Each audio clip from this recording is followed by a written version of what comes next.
All right, Joe. We are checking in on the presidential election here. Make sure everything is good. I need this one. All right, let's see how this is going. Trying some new software this evening. I know many of you are. All right, sounds good.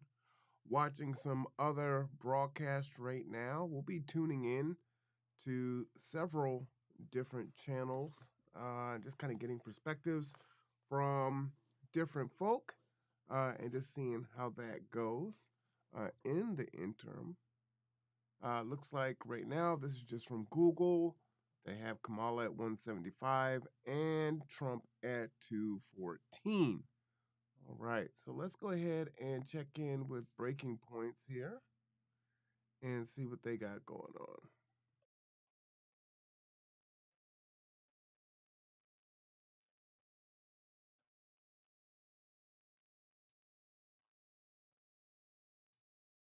So right now they're kind of reflecting on that. Let's go ahead and check in on, we'll check in on a few different folks here. This is MSNBC showing Trump at 52% of the popular vote, Harris at 46.5%.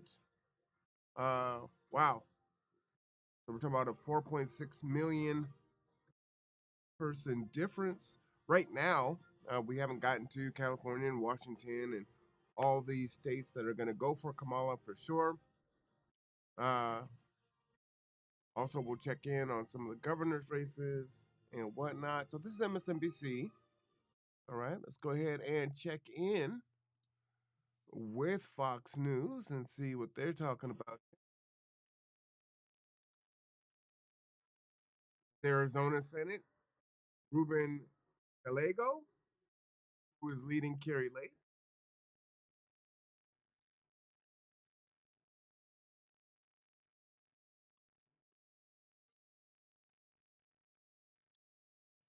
53 to 40.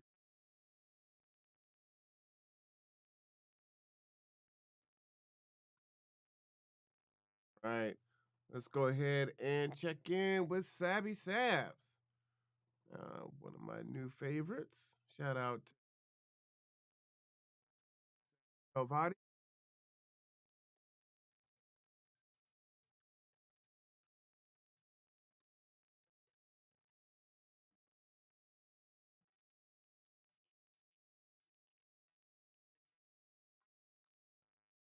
at 179 to 214.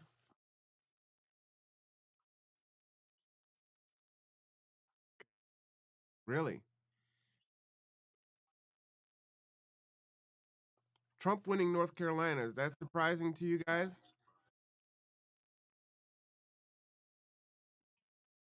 Looking at different here in North Carolina.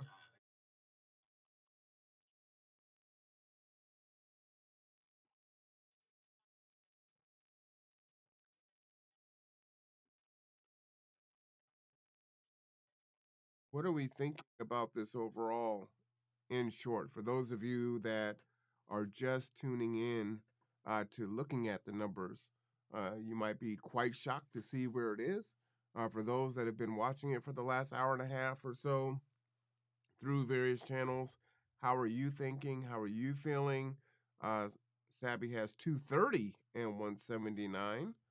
Um, as these numbers are coming in here, go back to her, see what she's talking about.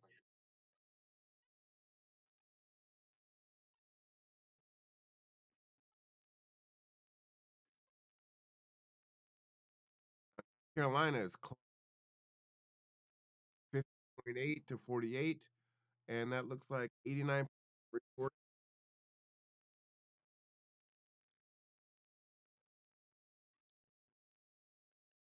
Yep.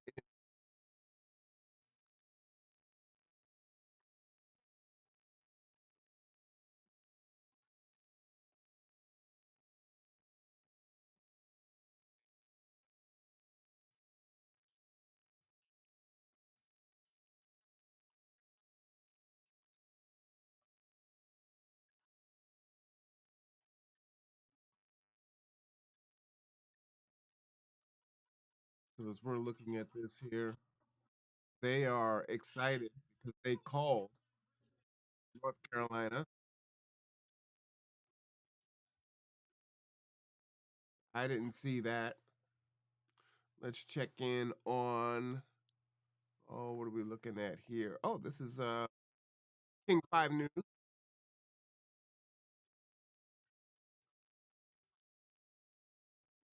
They're looking at the local election right now. We'll come back to them.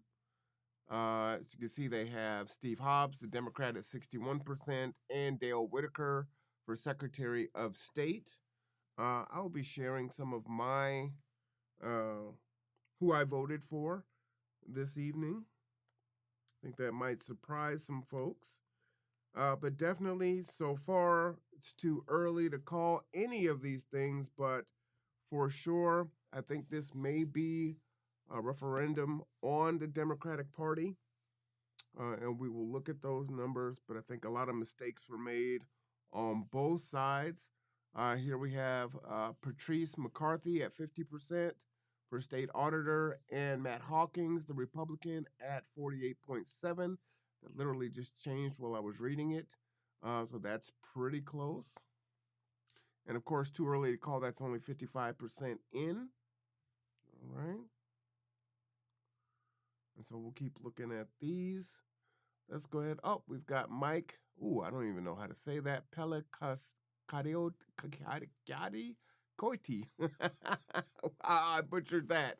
Mike P is at 50%, the Democrat at 56% in so far, and Sharon Hanek at 49.4%. So this is state treasurer.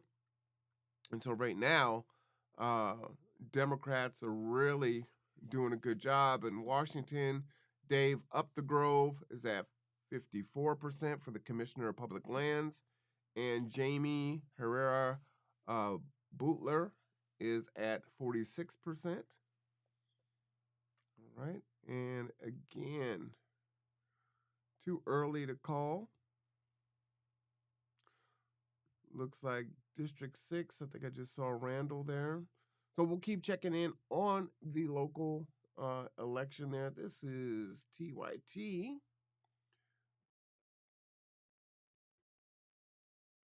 And what I want to do is just kind of check in on several different channels here to kind of get oh, a span of different folks and their thoughts on the election this evening. So you're going to have bias to the left, bias to the right, and all things in the middle. But this is definitely some surprising things here. Michigan looks like Kamala's got a lead right now, uh, and not quite enough if you look at is Jill Stein or uh, Robert Kennedy playing a spoiler for either party.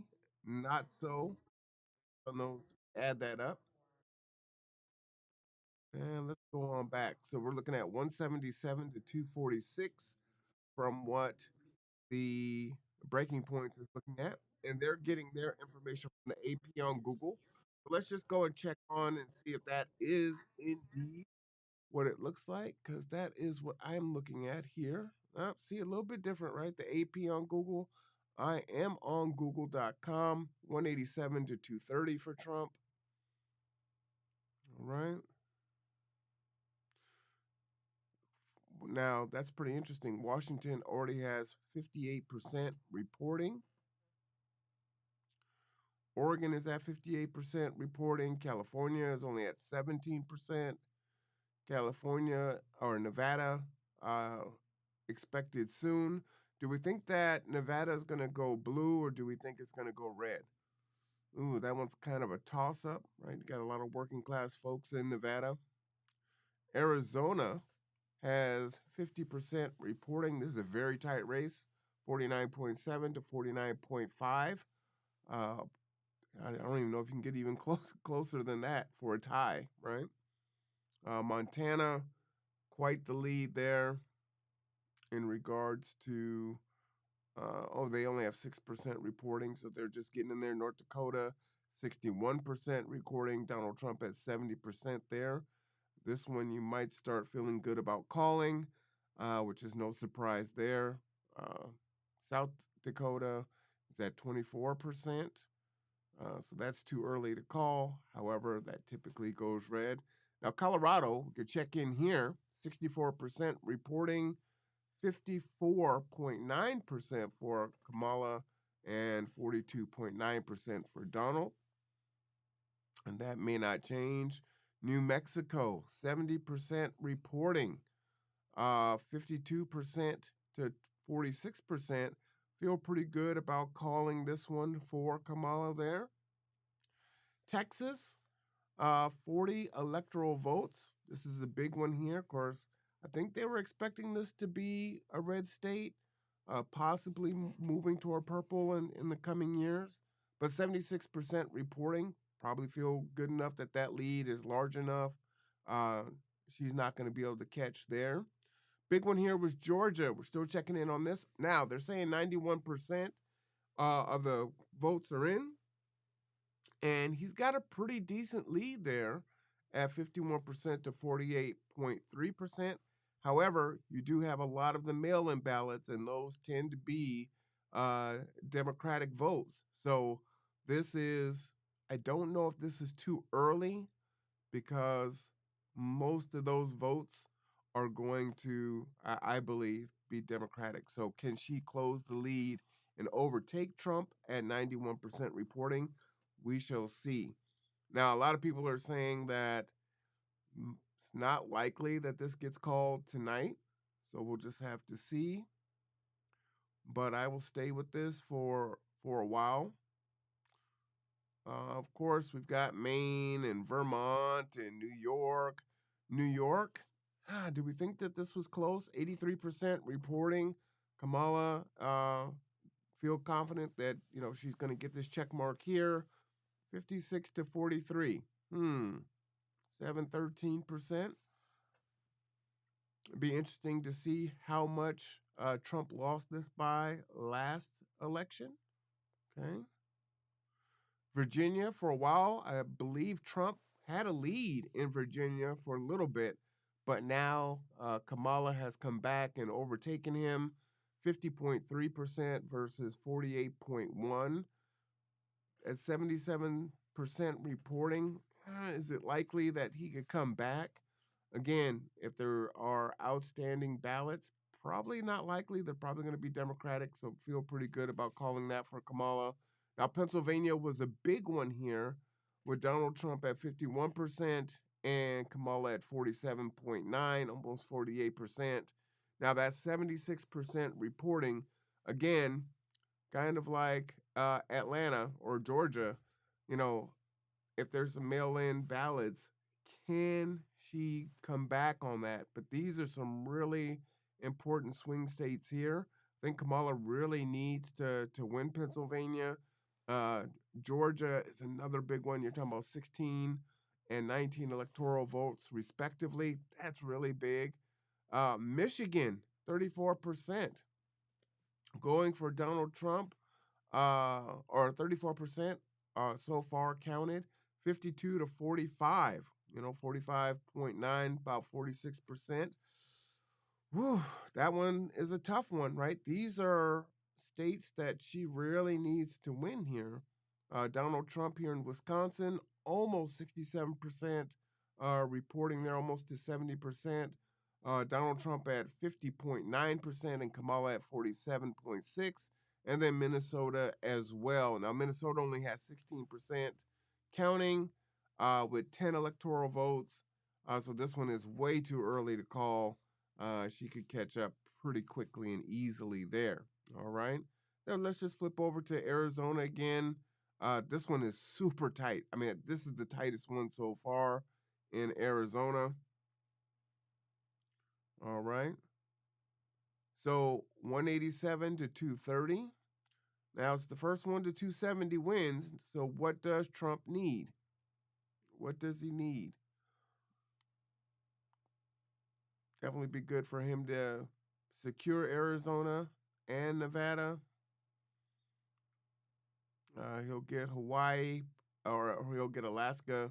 Kamala will probably get Hawaii. All right.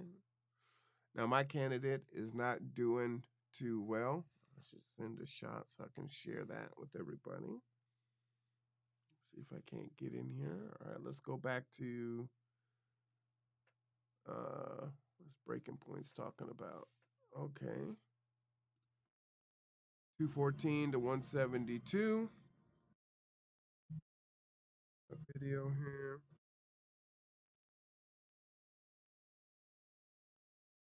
Hold that.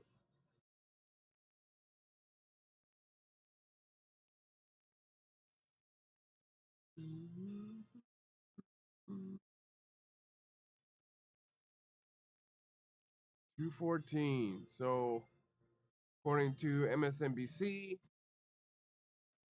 still needs quite a bit. Now, this is another one, too, right? 10 uncalled, 49 to 41. Right now, Republicans are gaining 2 seats. And in the House, Republicans have gained 2 seats, 170 to 119. Now, those that are on the Democratic side undoubtedly will feel like this is a big loss for the Democratic Party, but I don't think that they were expecting to potentially lose not only the House but the Senate. So this is also a possibility. We have to really be considerate and see what that might mean. Okay, looks like she's closing the lead. Last time we showed this, uh, the difference was 5 million. So coming back a little bit. And let me see. All right. And see that here. And just so you can see, my presidential vote here was for Jill Stein.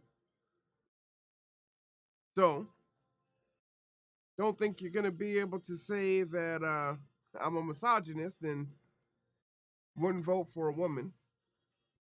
Not anti black because Dr. Ware is a black man running for vice president. So the Democratic Party is going to have some serious questions that they're going to have to answer. And I believe just early on, a lot of what they've done is they have,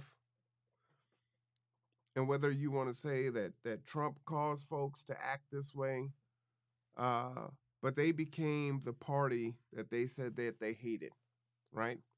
The name calling, uh, the canceling. I think the Democratic Party is and has been doing that worse than the right at this point.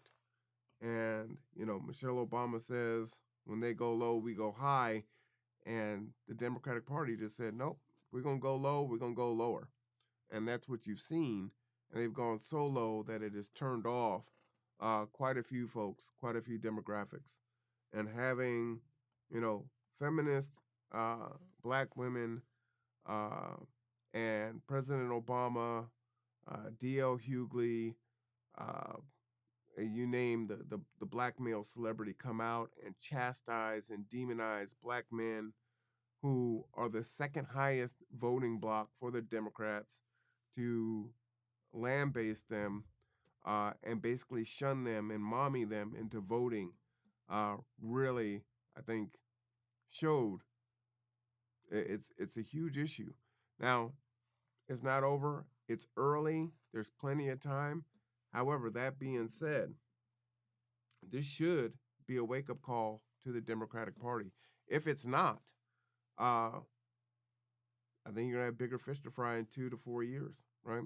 However you look at it, whether people feel like, hey, Democrats opened up the floodgates and wanted immigrants to come in because they were gonna vote blue, all of the different tricks and the things and the strategies that the Democrats have done in order to win, and then this election is that close, I think really speaks to the issues that the Democratic Party has and what they're going to need to do if they're going to want to change uh, and win people back. Otherwise, they're just going to push people, even further away. Let's check in on some other folks here, see what's going on. All right. This is the House. Now it's showing a net gain of one. All right. How are y'all doing?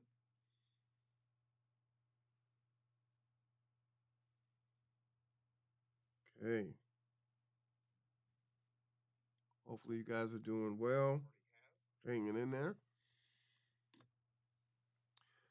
Yes, I do like did like Jill Stein and Dr. Ware. They spoke most to the issues that were important to me. Um, the way that Kamala got into being the nominee for the Democrats. Uh, Myself, and I'm sure millions of Americans believe was wrong when she ran for president. Before she was the first one out, did not get any votes, and so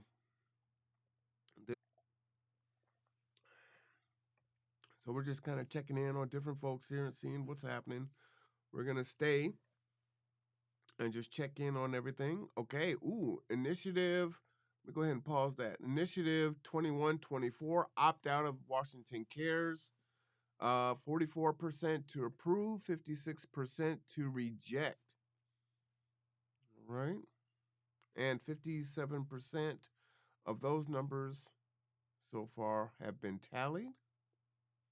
So we're almost at 60%. It's 8:30, it's early, right? That looks like our old governor, Greg Locke, I believe. Gary, is it Greg Locke or Gary Locke? It's been a minute. TYT 179, 230. Senate balance 40 to 48, and the House balance 164. As you can see, Carrie Lake looks like she's going to lose again. Uh, Scott is beating Powell in Florida. So we got the Democrat winning, the Republican winning. Here we've got Tester losing to Sheehy, which Tester, I believe, is the incumbent. And then Moreno is beating Sherrod Brown. Now, Sherrod, or Sherrod, however you pronounce his name, has been a long time staple in Ohio. So that is a big upset to see him go down, right? Sherrod. That's a big, big, big, big, big one there. Wow. Wow. Okay. So you're seeing it. You're seeing it. Okay. No on 2117, a bad deal for Washington. Let's see what they're talking about here.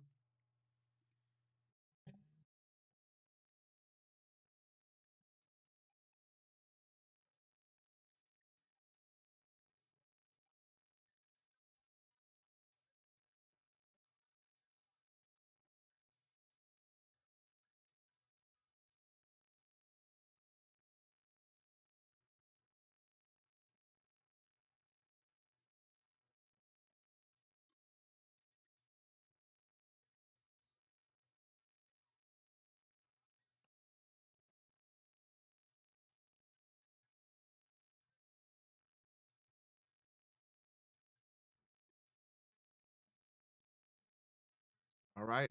That looks like definitely a winner. Okay. See how we're doing. Let's go ahead and let's look back at our map. Wyoming projected winner. Wisconsin, Michigan too close to call. Let's tune in and see what they're talking about here.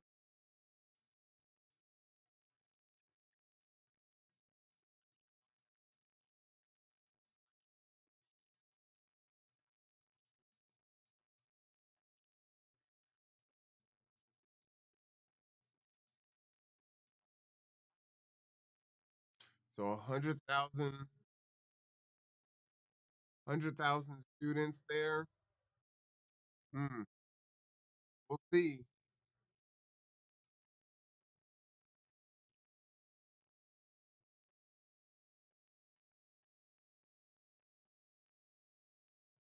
Wow.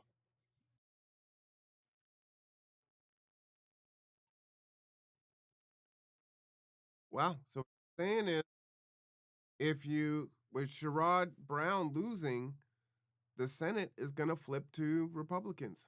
So again, this is a referendum. That's exactly what it is. Uh, we've been talking about the needs of boys and men in general, and then, as you can see, the League of Black Male Voters, things that are of interest to us specifically. And, the Democrats have not advocated for that. As you know, we hosted our Democratic debate earlier, a couple months ago, and no candidate had been asked a question about reparations, and quite frankly, about many of the questions that were asked, right? And so things that are important to us weren't even broached, right? Not only that, if they could have been broached, would they have been brought to the floor? So I've heard from some of our local politicians that it's not their issue, but they would support it if it came to them, things of that nature. So basically, what you're saying is, you're not about advocating for what our interests are, and so what we need to do is find and elect folks that are going to put our interests forward, right? And not demonize folks for it. What's very interesting is, and quite frankly, quite disgusting, is watching Democrats, especially local Democrats here, demonize Republicans. I think it's pretty sickening, right? As they say, oh, well, that's what the Republicans have been doing. Okay, that's what they've been doing. It's what they've been doing.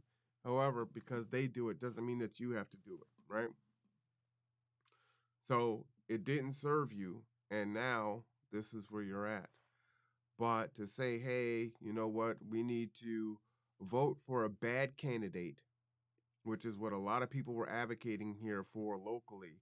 Let's vote for the bad candidate because we want blue no matter who, is really an integrity issue, right? And folks are watching and paying attention to that and watching how folks will do and say anything to get power, to get elected, and then try to stay in power the same way instead of trying to win the right way on the issues, and not make it a thing of, what they say, orange man bad, right? So great, orange man bad. But what are you going to do to address the issues that we're having? That's what folks wanted to hear. Not that it's another existential election and, oh my God, if you don't vote this way, then, all is lost and whatnot. And then again, in particular, if you have been watching the news, whether it's been on the right, talking about how the left has demonized black men, or from the left, watching how folks from the left have demonized black men and saying, well, we're the reason, we're misogynists, we're anti-black, we're sellouts, we're coons, we're all kinds of things for not voting for Democrats when we year after year after year we're told, well, you know what, you're not black if you don't vote Democrat, right? Biden told us that. Uh, we looked at the Growth Management Act here in Kitsap, and as I shared, in the next 10 to 15 years, only almost 11% of black people here in this county will be homeowners, right? So with the Dems having all this power, what have they done for us? We just continue to lose, right? But you need our vote, or you demand our vote and demand our silence, and we get nothing for it. And so this is what you're seeing right now, right? Now, of course, you also have to look at the fact that black folks are 13% of the population.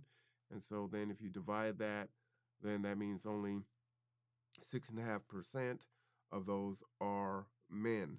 And in that 6.5%, almost 80% are voting Democratic regardless, right?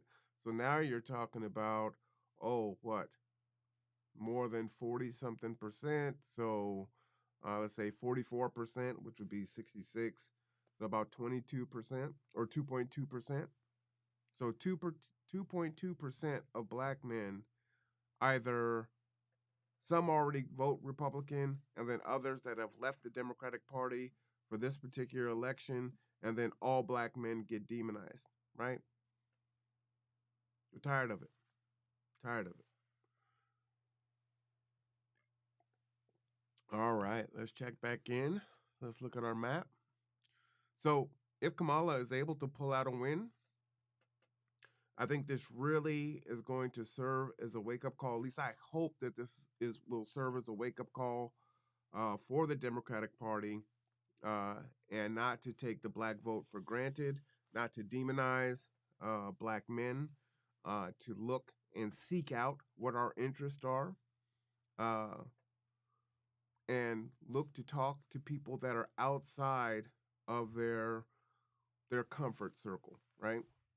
So being a part of this community, and talking to some of these politicians and seeing who and where they frequent, right? They have their, I want to call them token blacks because that's a pejorative, but they have the blacks that they get along with, the ones that are friendly, the ones that think the way that they do. But they don't talk to the black folks that don't agree with the ones that they feel comfortable having a lunch or having a dinner with or showing up with, right? That those things aren't happening. And you can tell they're not happening because those conversations aren't had, right? Huge, huge issue. Huge issue.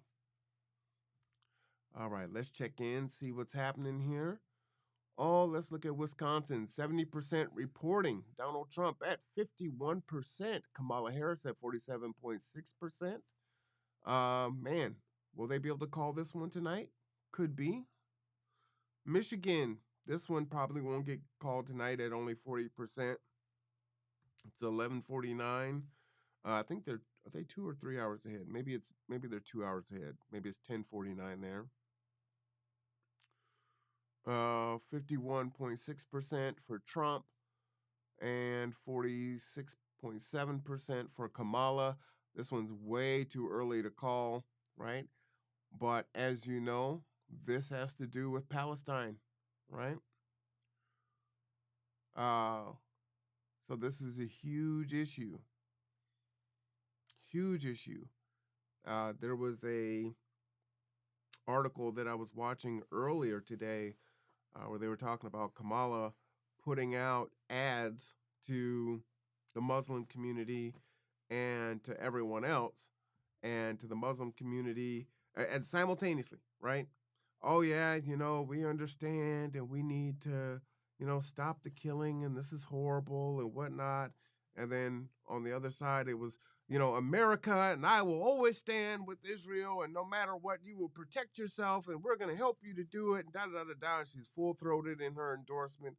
And so when you're forked tongue in that way, right? Sometimes you pay for it. Sometimes you get away with it. Sometimes you pay for it. And so folks that were taking that money from that pact, right? And we have local ones that I did not vote for. When that information came out, if we have some time tonight, I will pull that up because we are able to actually see who took money from who. All right. And if you want to figure that out on your own and you want to look, you can do that. I actually took a shot of it.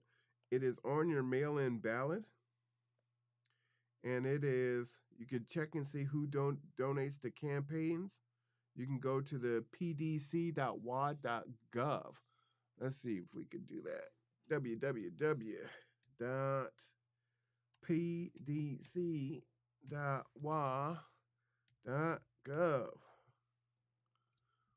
Let's see what pops up here. And you can also call and get that information. Also, public political disclosure data. Let's see. And here are the expenditures. Look at all this money spent. This is another thing that's pretty sickening to me when you think about the issues that we have in this country with homelessness, with drug addiction, poverty, uh, educational issues, and we're spending. Kamala has more than $1 billion in her coffers. We're looking at 25 million for the governor's race, right? This is one state, 25 million. With all of these millions and millions and millions of dollars, could we not have found a way to look at this? We can look at, let's see, Emily Randall.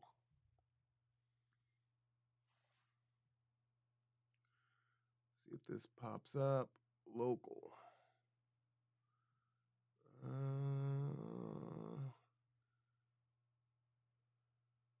Candidates. Nothing. All right. Let's see.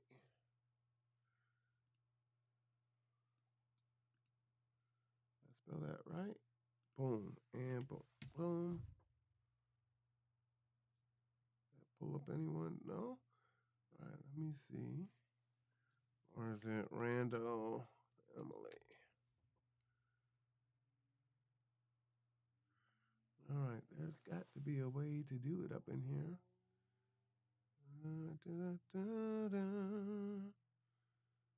Candidates. Here we go. Maybe this is the way that we'll do it. All right, let's look at change the election year. 2029, huh? All right. We'll go and just scroll down to 2024. Got to be an easier way to do this, but for now, we're here. So let's just do that. Walla Walla. All right, we're getting closer there. Ron Cameron. And I appreciate those of you who voted for me. I did not run for commissioner this year. Clearly, it is something I probably should have considered. So I will entertain running for commissioner next time. Let's see. Here's one. Christina Rolfs. First one we popped up. So let's see what we can see here. So she got almost $100,000 in contributions. She spent $64,000. 134 independent expenditures. Okay, that's quite a bit. All right. Scott, Robert Gelder. All right, wow.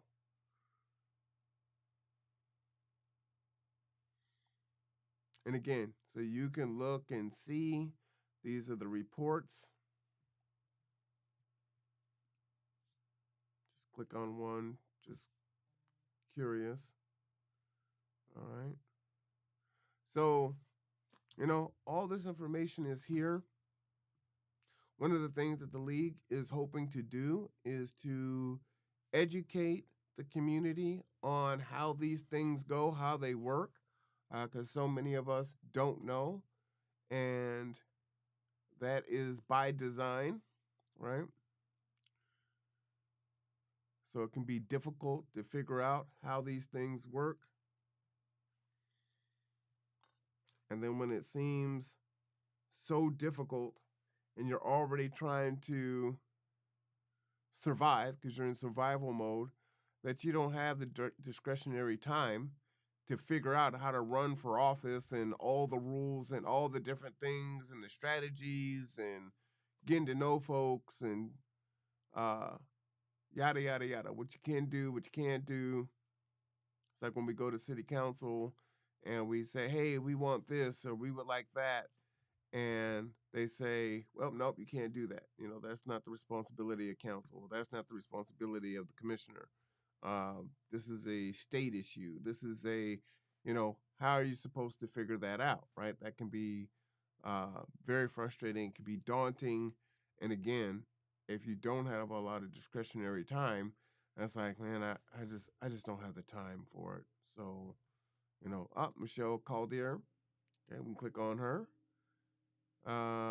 Registered as a party Republican. Her starting balance was $3,200, and she got almost $200,000 in contributions, and she spent $120,000.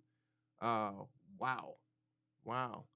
Her there's a political action committee uh, donated 15,000 to her campaign. Woo.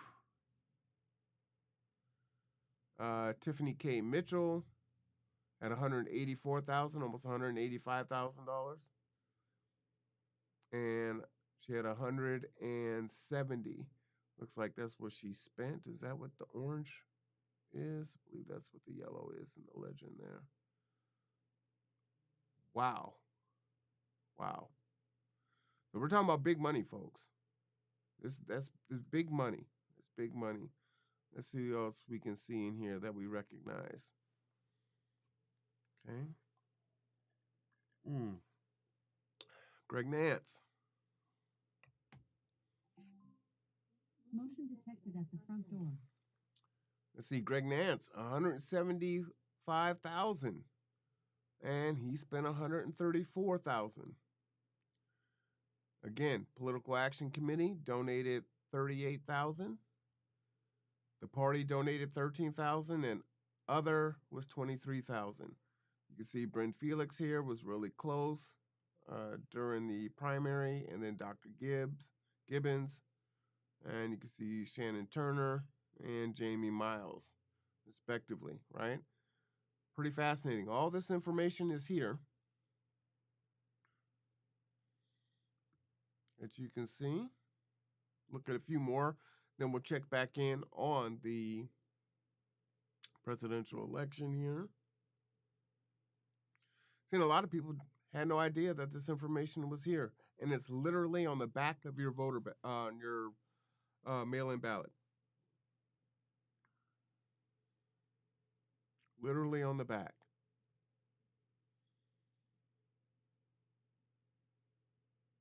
Andre Stackhouse, that's for governor. All right, just looking for names here. Let's see.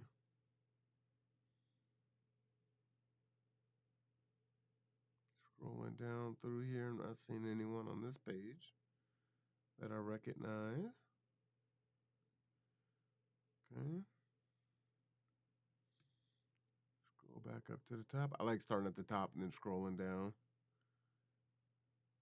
All right. We'll do 2 more pages and then we'll flip back over, take a look at the presidential election. Jeff Coughlin running for commissioner during the primary. All right. 19,000 in contributions, spent 18,000. Self put in 12 grand to self, individual. This is where he spent the money.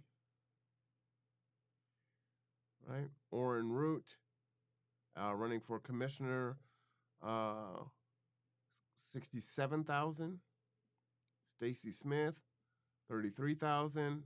Matt Macklin, the attorney, 28,000. Jeff Coughlin, and then Sean Murphy, 16,000. So right now the commissioners between Orrin and Sean.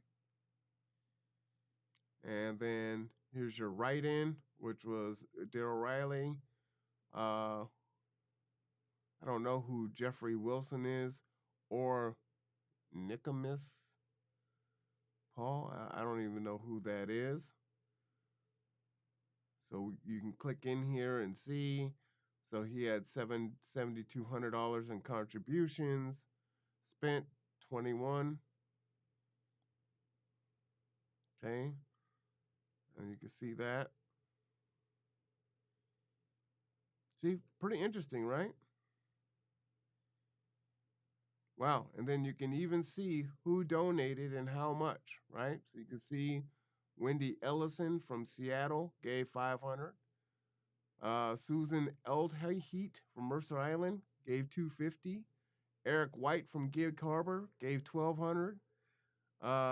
Riley himself, from the Up from Slavery Initiative, gave 445. Huh. Wonder how that works. Okay. Al Werner gave 500.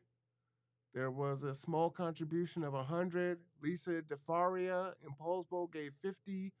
The police, Carmen Best, gave 250 twice. Lisa DeFaria gave another 75. Lillian Robinson gave 250. Allison Rotter gave 250. Gloria Jones gave 150. And Donna Moreland gave 1,200 from Kingston. And the rest were small donations. All right. All right. Pretty interesting here. Looks like outside of Eric, not too many men were very supportive. All right, but let me go back in here because that's interesting. Now that we know we can click in and look at who gave. Let's look at Orrin. And where did I click to see that? Okay, contributions. So let's see who donated to him. Tremont Commercial LLC gave 450. Mayberry Insurance gave 500. Disney Bob gave 750. Whitney Clark gave 500. Wayne Construction 500. Siegel Alexander gave 1,000. Keenan Design gave 800. A lot of businesses giving to Orrin there. Waterman Mitigation Partners gave 700. The Rush Company 700. Siegel Smith gave 900. Morrison Gravel 1,000. Viking Fence 1,000. Tremont Commercial 750. Some small contributions there. Larson Wesley. Jarkeen Page 300. Teray Gary 500. So you can see Dave Overton 1,200. Melanie Root 8,200. The 23rd Legislative District Republicans 250. Ed Wolf 250. Shane McGraw 1,000. JJ's Fish House 500. Disney and Associates 200. Frank Reed 500.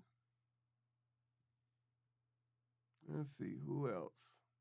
Olala Valley Vineyard. Fascinating. All right. Fascinating. All right, so this is where you can see who gave what. Who gave what? Isn't that fascinating there? So interesting. Look at one more. Maybe I spelled the name wrong there. Ah, there we go. Emily Randall. 11,000, almost 12,000 plus 10. So she already had basically 12 grand and then added another 10, spent 14. And then we can click in here to contributions. Miscellaneous, Puget Sound Pilots, Squaxin Tribe, Craig Woda. Okay, a lot of small contributions. State Farm Federal PAC. Interesting. From Illinois.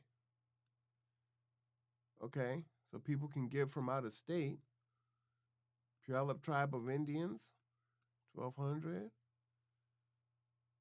Okay. Interesting. Miscellaneous receipts from Washington, D.C. All right. So you can see Washington Federal of State Employees gave 600. So you can see here who gave to each party. Okay. All right, let's get back. See what we have going on. All right. So Kamala is closing in. We're looking at 209 to 230 according to Google. And so it looks like are they calling Washington for her? 58% for Kamala, 58.8%, and only 38.9% for Donald Trump. Jill Stein down here, she got 0 electoral votes, and she has 493,000 votes. Now, I voted for Jill Stein, so my vote here went to Jill Stein. Oregon, 60% reporting. Okay, we're within a percentage of each other. Let's see where California is. 43%. As expected, he's getting clobbered down there in California. And that's 54 electoral votes, so that's a big one. Nevada, very interesting that they're kind of last out of everybody. 50% reporting. Lead has actually changed a little bit. So it looks like Donald Trump has gained a couple tenths of a percent. I mean, that is tight. That is tight. That is super tight there. So, wow. Whoops. Get out of here. Whoop. I want to go back. Go back. Take me out. All right. So we can go into the actual counties here and kind of see how that broke down. And you can see this is probably Chicago in here, up there. Right? This blue is really big. Kamala Harris wins Illinois. And for those of you that don't really look at things like this is where the majority of people live in the Chicago area. So these are very dense populations, and so there are more people here in these blue areas than there are in the red areas combined, right? That's how a candidate is able to win in that way, right? So here, although the rural areas of Virginia are going to Trump, these, like Richmond, is quite black, right? Shout out to my auntie out there, and liberal. These have so many people from a population standpoint, they are able to out count all of the rest of the people in the state. So that's how that works. Just if you're curious there, same thing here, right? DC is huge, but here you've got the outskirts, right? So just if you're wondering how could that be, that's how that is. Let's check in on Georgia, 93%. So it's only changed by 2% since we checked in last time. 50.8% and 48.5% respectively. 2.6 million to 2.4 million.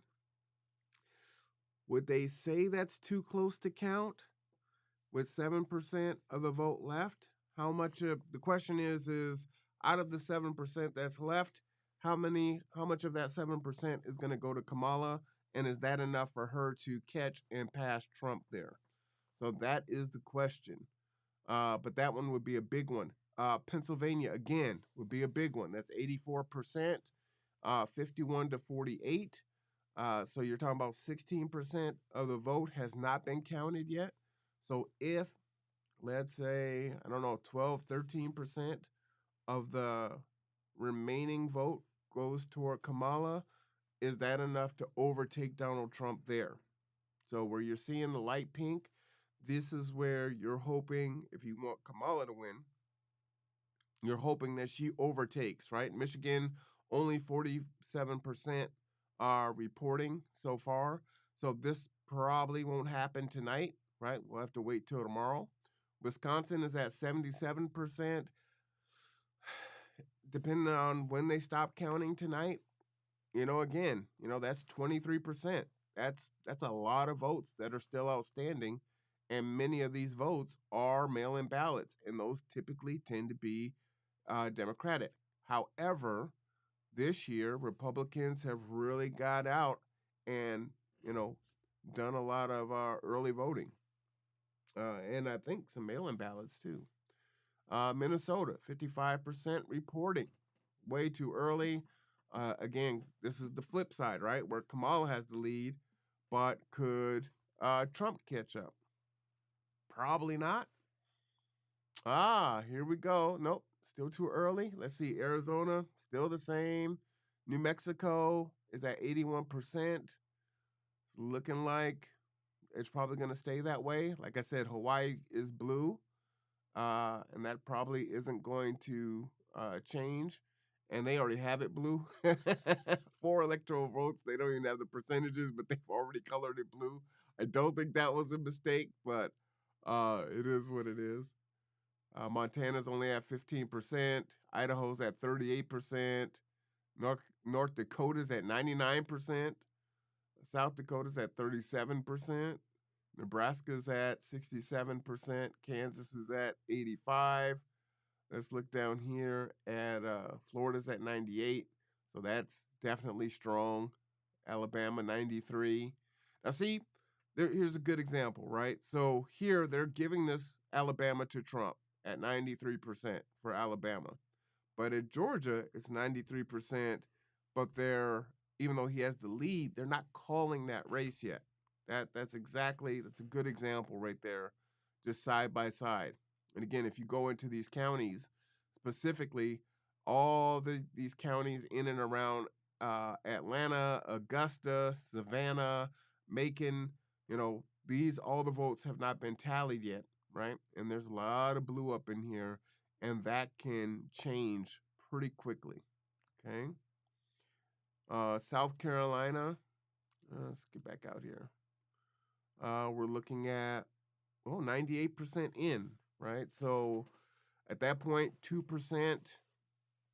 We can start doing the math now, right? There's only 2% left. So total votes is 2.3 million. So 10% would be 230,000. 1% would be 23,000. So there's about 46,000 votes left. So if you added 46,000, go back in there. If you added 46,000 to the 978, would that be more than 1.4 million? No. That's why they can call South Carolina for Trump. You see how that works?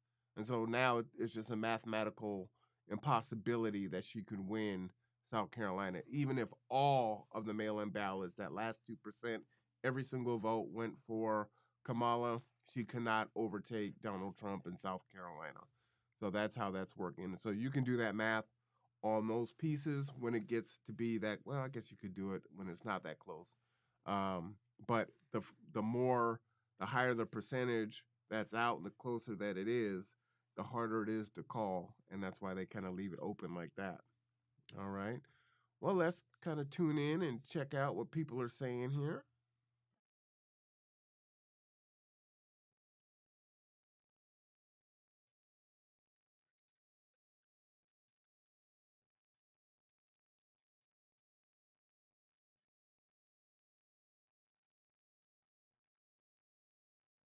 All right. So let me see.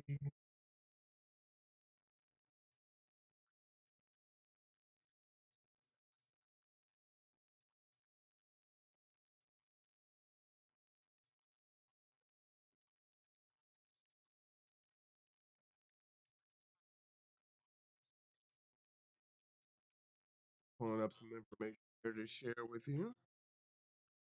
All right.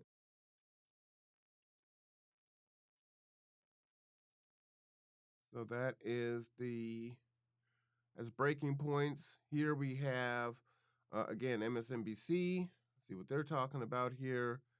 Uh, Still amazing that Trump is winning the popular vote. Uh, I think that says a lot. That says a lot. A lot, a lot, a lot. Okay. Wow.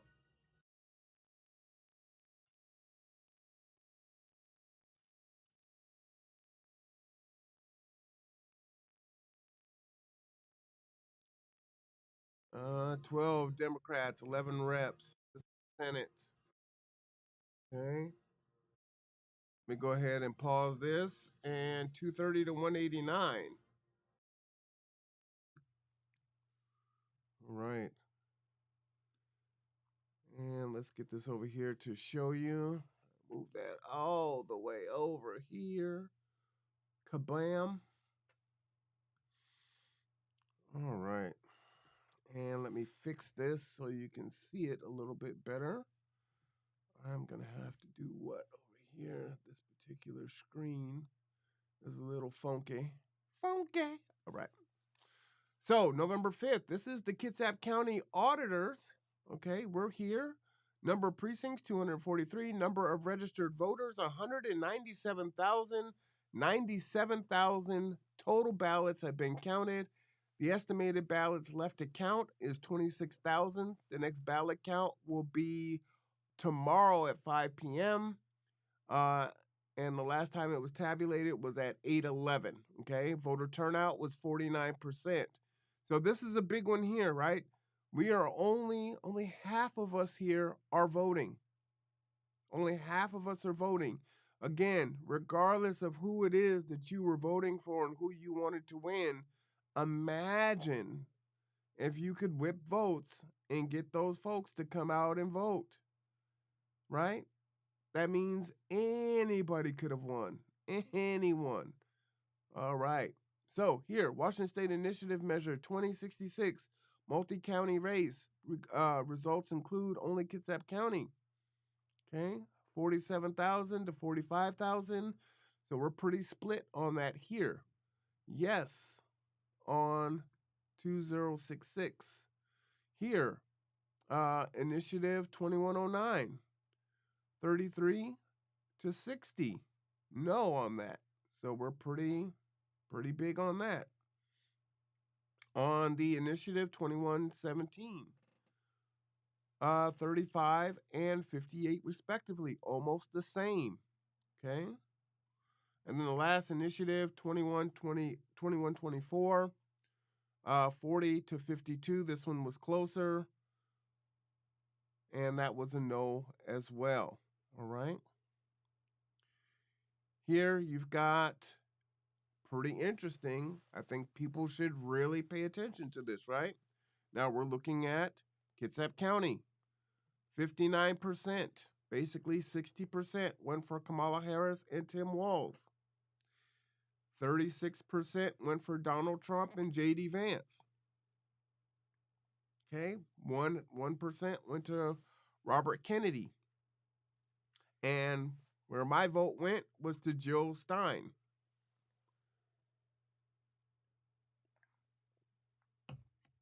All right. Cornel West, 105. And look at all these write-ins, 240 write-ins. That's quite a bit. All right. Maria Cantwell, 57,000 to 37,000. 71 write-ins. Emily Randall, looks like she's going to win. 54,000 to 39,000. I did not vote for her.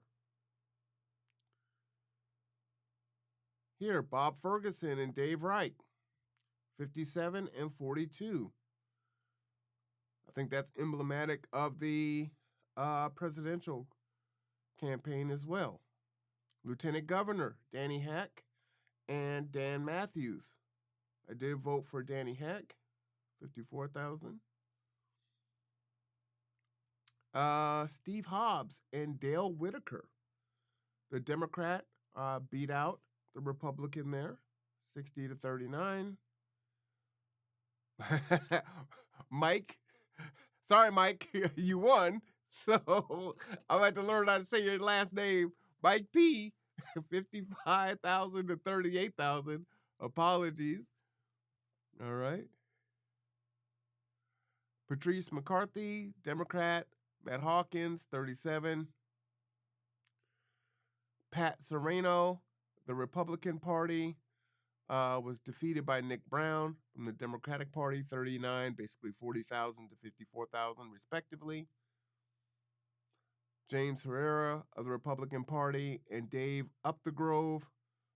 This one was a little closer. Chris Raykadal and David Olson. This one was quite close, 3% there. A lot of write-in votes, you can see.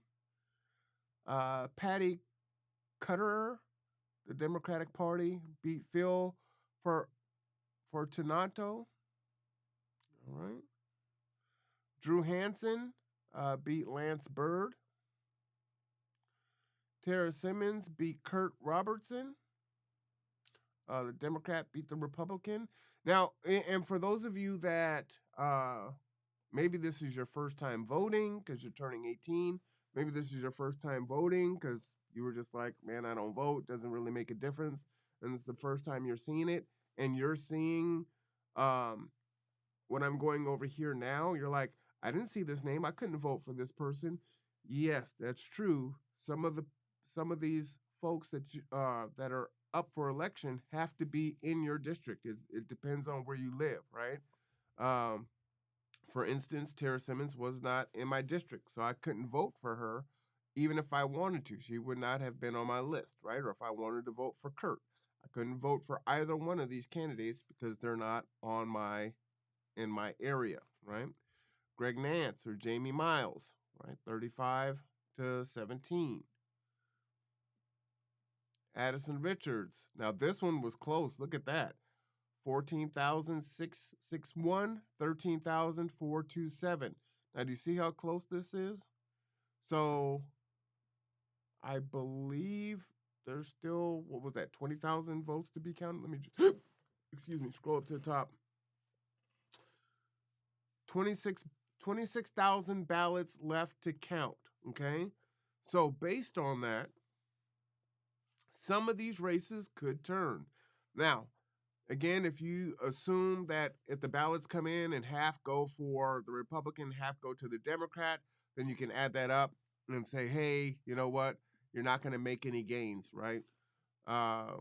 If it was 2-1, for every 3 votes, 2 went to a candidate and 1 went to the other one. You could kind of do the math on that and say, hey, could that person catch up?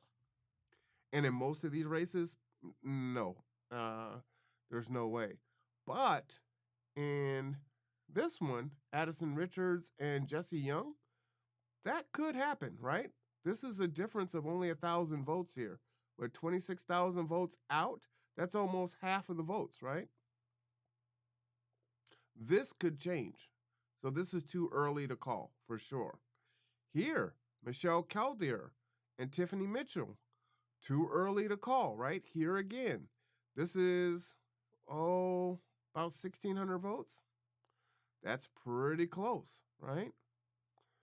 A write-in, Dan Griffey, Legislative District 35, Position 1. No opponent.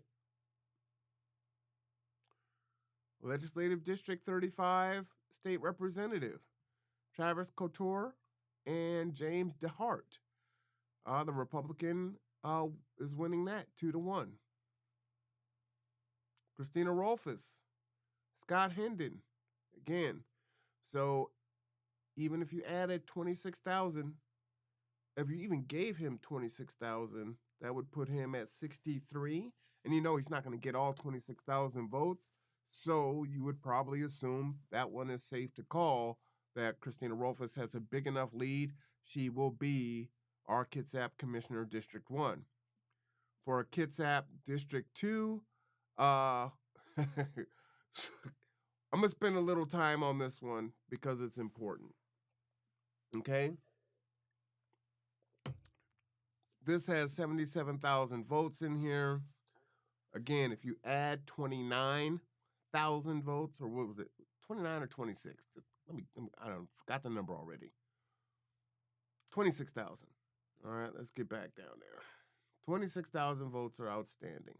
Let's say that everyone could vote. They can't, but, we're just saying it for, to make the point.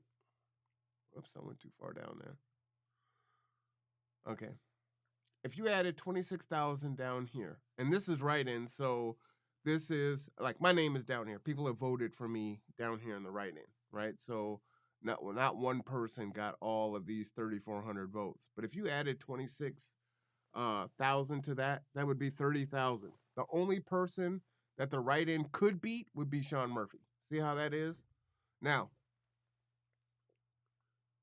here's the problem with the Democratic Party.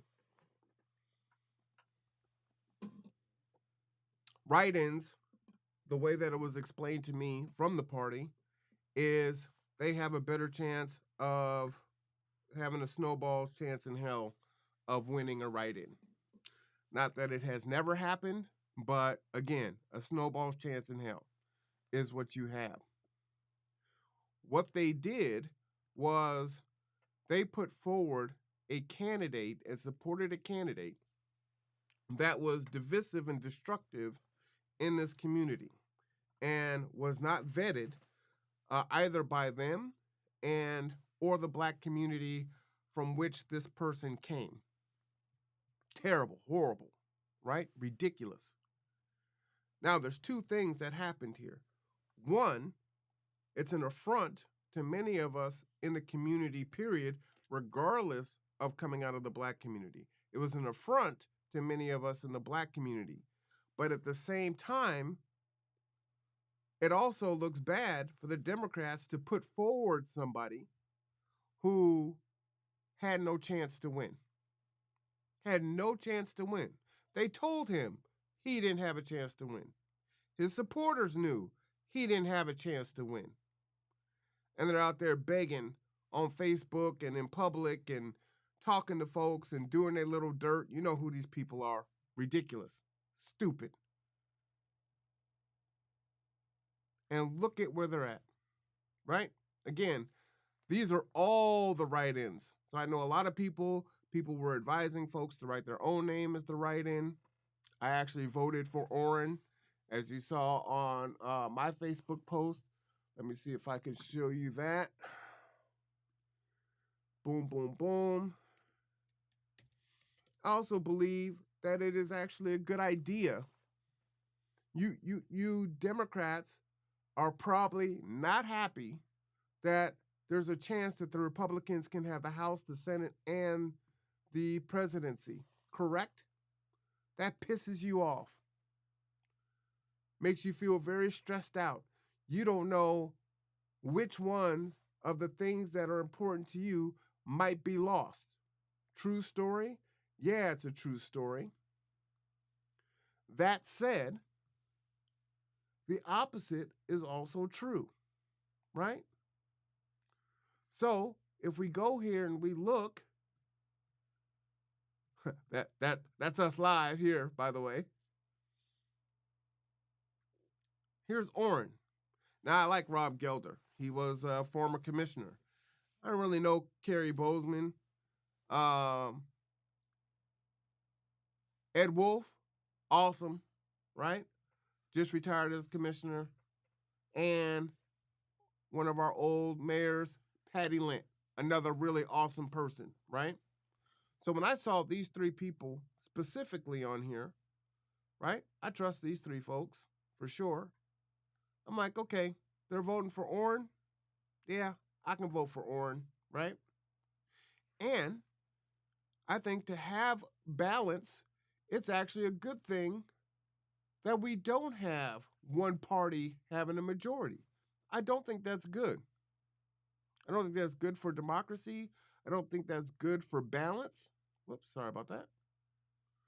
So I think we need to have some balance there, right? But you had folks that were fear-mongering folks. You want a Republican to win? Oh my God. Like it was just going to be the worst thing ever that a Republican won. During my campaign, there were people that didn't even want me to talk to Republicans. And it's like, why? Why wouldn't I talk to the Republican? Which in a lot of ways is laughable because a lot of the Republicans are their fathers and their mothers and their uncles and their aunties, like their co-workers, their boss. Like, why don't you want to talk to them? So you've demonized. This is coming from the left, right? I know because I hang out with these people. Like, you don't even want me to talk to them? Nah, I'm going to talk to them. I'm going to talk to them. But I think balance is important. So again, three things. Didn't vet it, didn't vet this candidate in the community. Didn't vet this candidate in the black community. Used him because they wanted blue no matter who, right? I mean, literally the quintessential epitome of the definition, blue no matter who. We don't care what kind of bottom of the barrel person we could pull.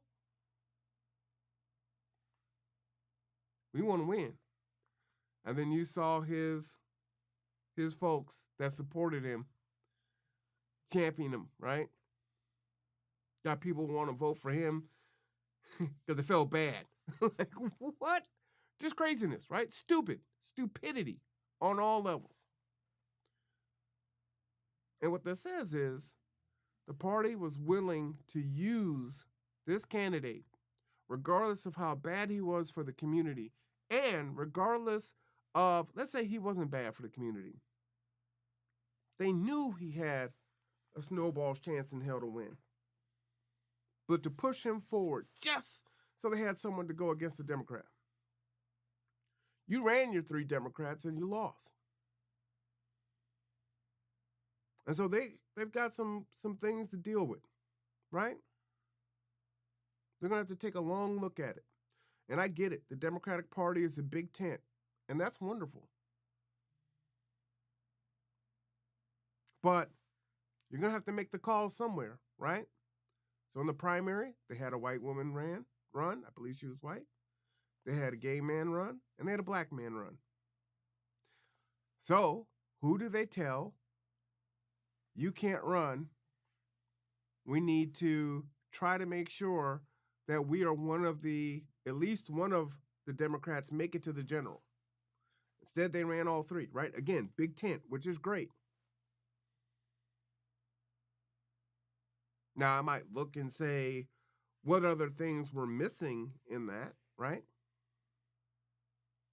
See, our city council here in Bremerton is all white. Our commissioners have 2 white women on there. So you might look at it from that standpoint if you're really looking at diversity for diversity's sake and not diversity of thought and opinion and idea. Then maybe you say, what's missing? What's not being represented?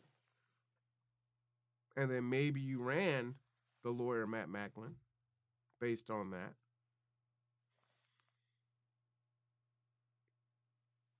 But no, that's not what happened. So they're going to have to deal with that. I mean, that's a tough one, right? Because you don't want to say no to anyone. Everyone should be able to run. And that is ranked choice voting, which is a whole different thing, which would be great, right? Hopefully, folks will advocate for that and we can get there. However, basically, they canceled each other out, and then 2 Republicans ended up in the general, and then it's who do we find as a write-in that we could push forward, right?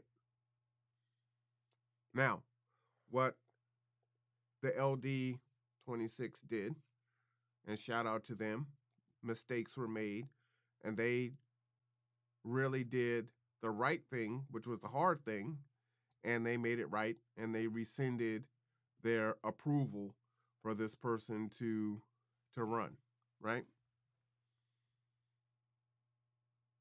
So I'm hoping that they learn their lesson in that, and going forward, they will be transparent and do a better job of not only vetting their candidates, but not putting and compromising communities, right?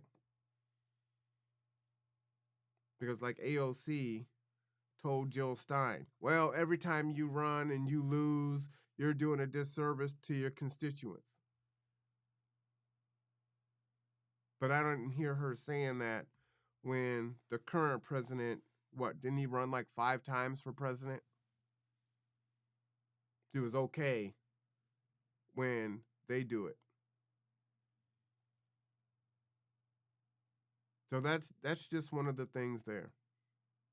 Now, let's say that Orrin, and I don't know Orrin, I would assume that what I know about Patty Lent and Ed Wolf and Rob Gelder, Orrin Root is not MAGA. A lot of people don't like that. right, on the left here, that they wouldn't advocate for that. So Orrin would bring some balance to the commissioners.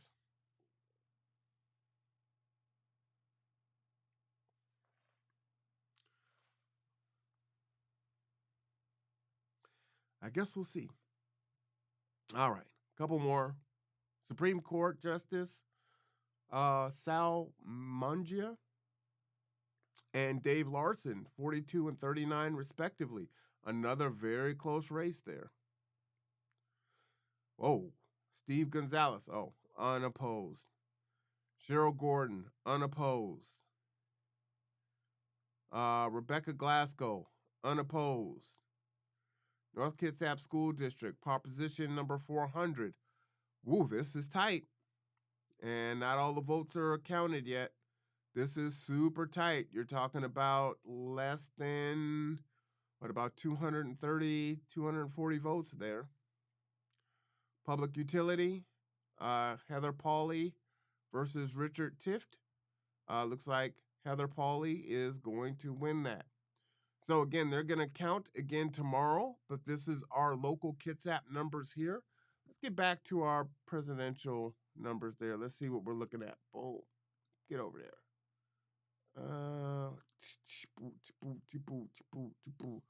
All right, 230 to 210. Doesn't look like a lot has changed here. Let's go back into Minnesota. 61% reporting.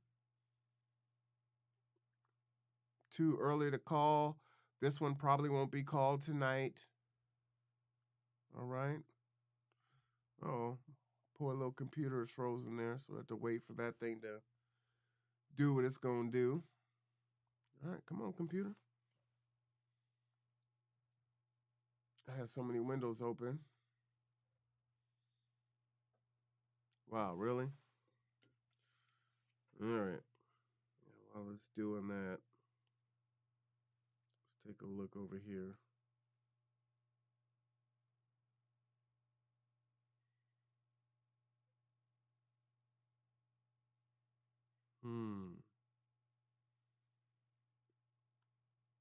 Looks like someone may have been wanting to jump off a bridge.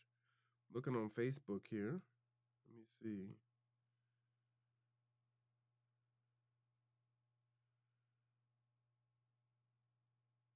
And I heard what happened, and I was like, no way. So I think that might have been the traffic jam from earlier, about 4 hours ago. So hopefully that person is safe.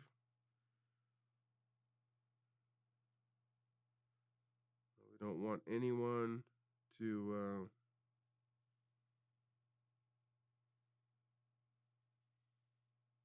check out and make a permanent decision on a temporary issue. Tomorrow will come, as bad as that may be.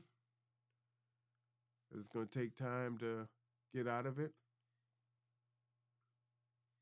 It will come. All right, let's see. Donald Trump has indeed won Georgia, it appears. Let me see. So they're saying it might be that Donald Trump has won Georgia. I probably shouldn't have done that.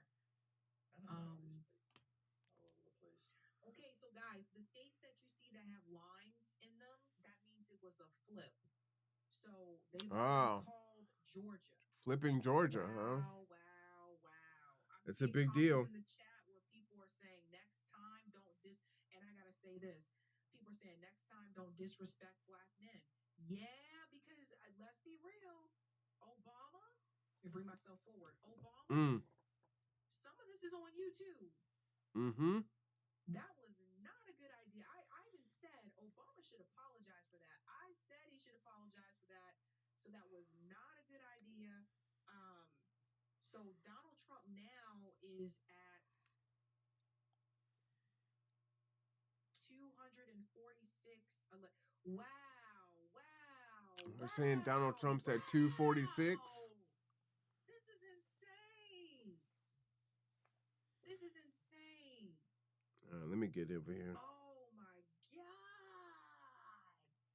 So, So you got the map so we can see the counties? wow.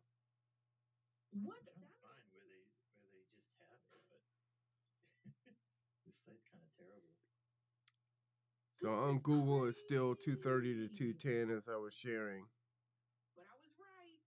And Alan There it is. Lincoln All was right. wrong. CNN calls it. There it is. And he would need 40 more to get to 270.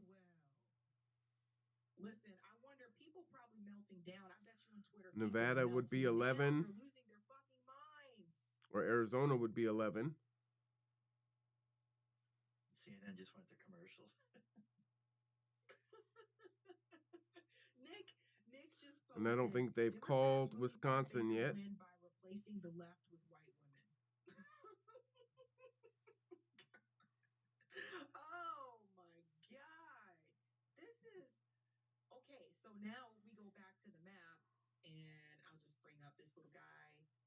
Yeah, I think we may still be waiting for AP to call it. You That's know what what? that Google map is based on. Yeah, I don't think everyone has called it yet. Slow. Let's see. Damn. Seems like I need to be following someone else. Okay, let's go back to. I'll go back to the They video. have Let's see Trump. if they're I'm at talking about Georgia MSNBC, now. and they have him at 246. Man, I can't wait to see the pundits' faces tomorrow. And I still have to go. Like, I have a hair appointment tomorrow. Wow. We gotta get this. Sammy is dying. The This hair isn't back to good. darker brown. This isn't good. While we wait for So a lot of work to the do. video response for Georgia, I want you guys to hear something that Kim Iverson said. If and I want you to it is, tell me if it you ends think up being she that has a point Trump with it. wins and the Democrats experience this loss and they have Trump for 4 more years. I mean, the one solace that they have is, you know, clearly, it was my mouse that went to sleep. He can only run for another 4 years. Here's the good and the bad. The good, he can only run for 4 years, and you have 4 years, well, really 2 years, to address the fact that you have alienated such a big swath of folks. Again, allowing migrants to flood into the country and allowing them to vote is a big one. Being a one issue candidate on, and not really even on women reproductive rights, but really abortion, right? A woman's ability to have abortion. There was no separation between that and, the fact that black women die at massively higher percentages in childbirth than every other demographic of women, right? We didn't talk about any of those things. They didn't talk about that, right?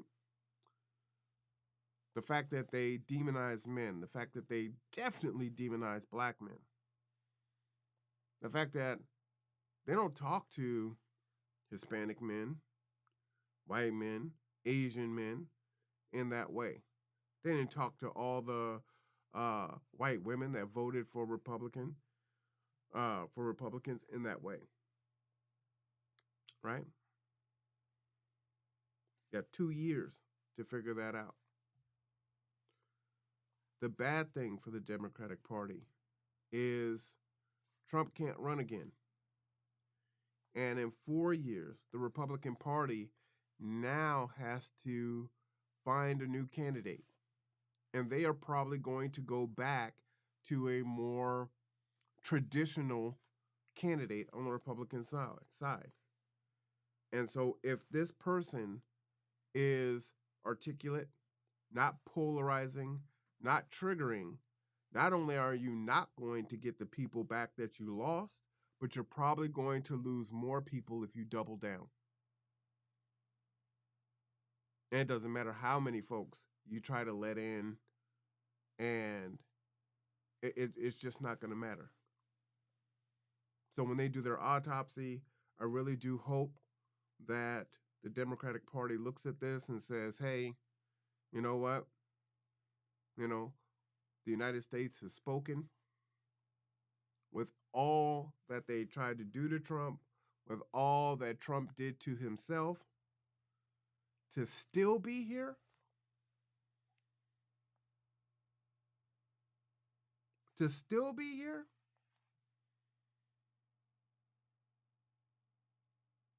And if, like Kamala said, you're not going to demonize and you're going to respect the fact that people vote how they want to vote, so you're not going to call them stupid like Biden did. So for those of us that didn't vote for Kamala, if you're not calling us stupid and that we had our reasons to vote, and it wasn't like, oh, I voted for Bill Clinton because he plays a saxophone. Bill Clinton is the first black president. Obama's fine.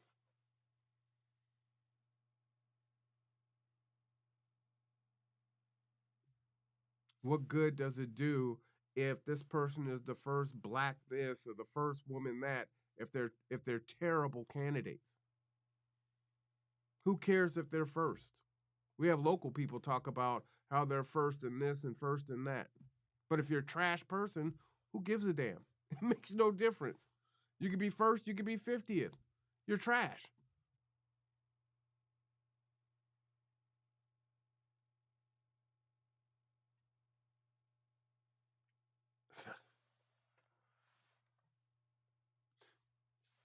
I was sitting here with Rod the other day, and I was like, hey man, let's state it now, so we have it on record. Who do you think is going to win?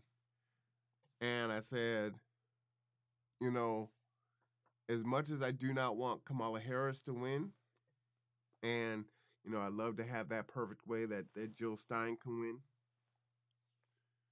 I think Kamala is going to win, right?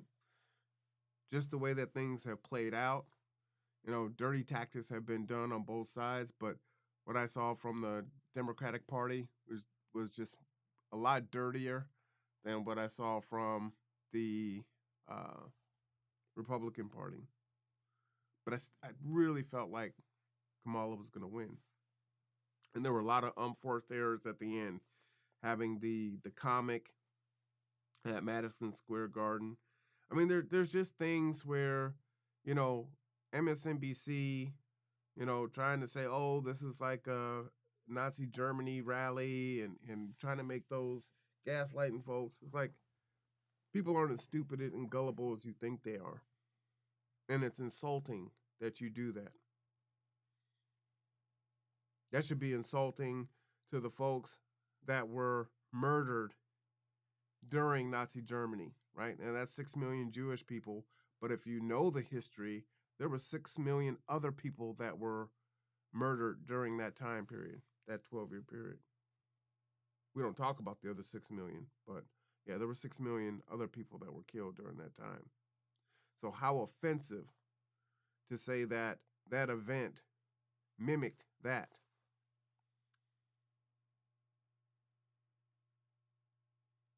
You have let some people come in your party, infiltrate, and destroy it.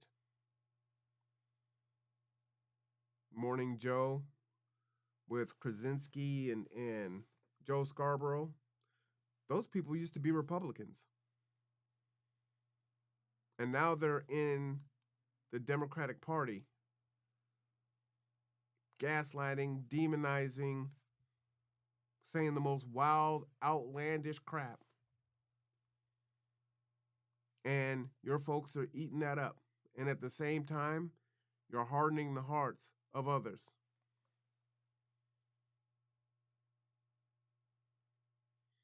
So win or lose, and again, it's too early. I'm not going to call this thing. This is MSNBC, by the way. They have Trump at 246 and Kamala at 189, which means that Trump needs 24. And New Mexico, Arizona, Nevada, if he won those three, that would give it to him. Pennsylvania, I believe, would darn near give it to him. And then one other state.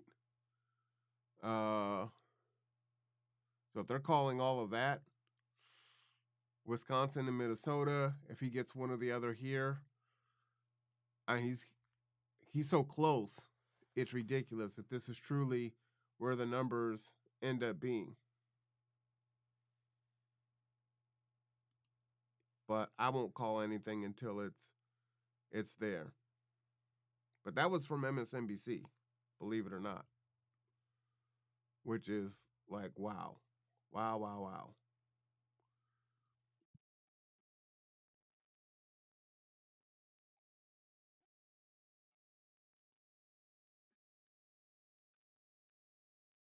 AP I called it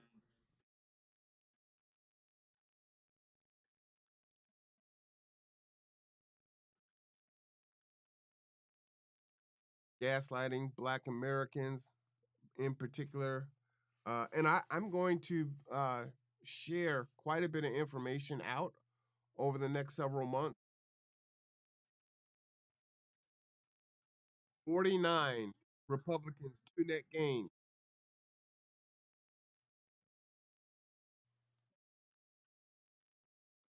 Wow.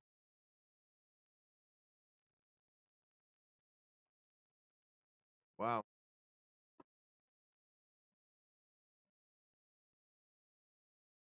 Winning back the Senate is a big deal. I mean, this is a referendum all the way. So in 2020,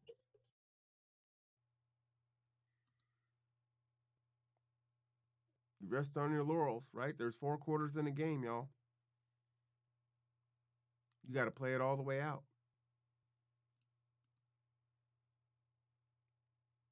But if your starter gets hurt and you have someone come off the bench, you need that bench player to be able to do.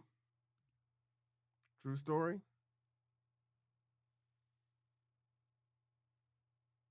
All right, we're looking at a local election here. Look at all that red. And here again, what you're seeing, the initiative, 51% to approve, 48% to reject. The margin is 61,000. Only 51% of the vote has been counted, so too early.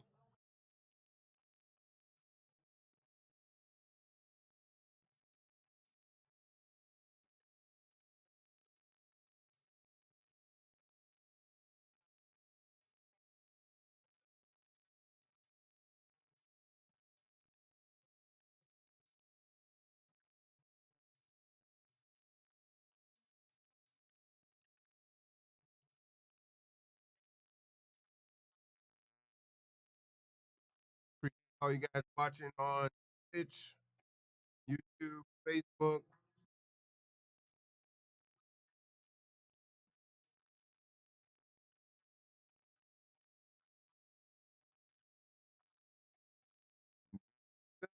Georgia.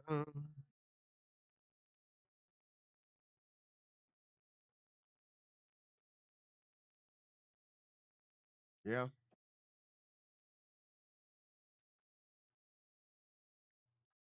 So in Pennsylvania.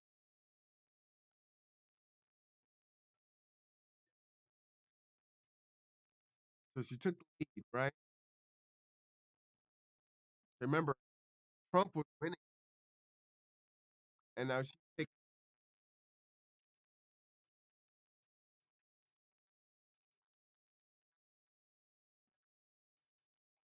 Wow,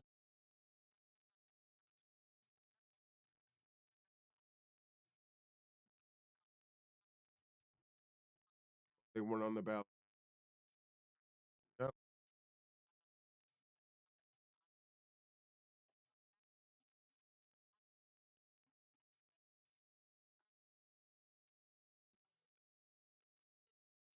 Minnesota,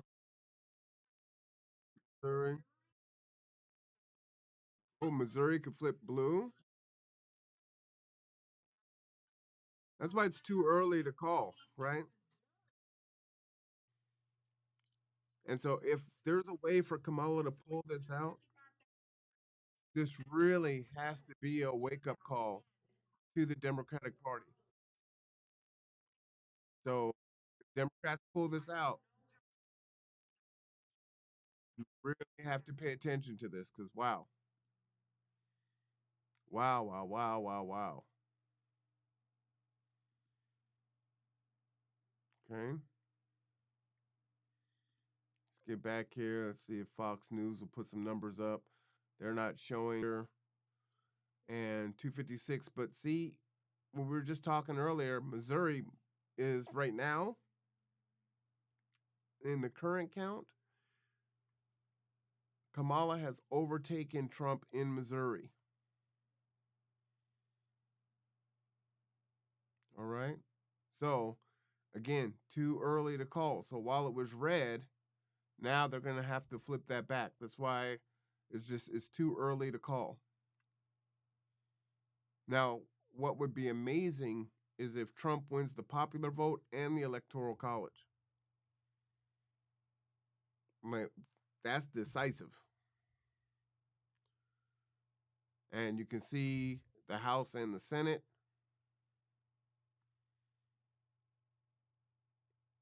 $218 is needed for majority. You can see they're close. And were they looking at flipping New Mexico to red? I don't know about that. But look at that. Look at all of that red. Look at that.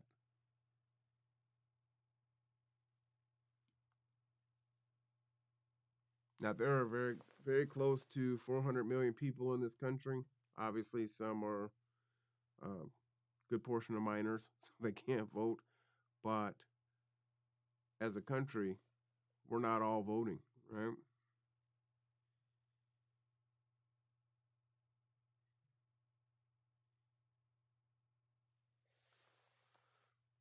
8 uncalled races.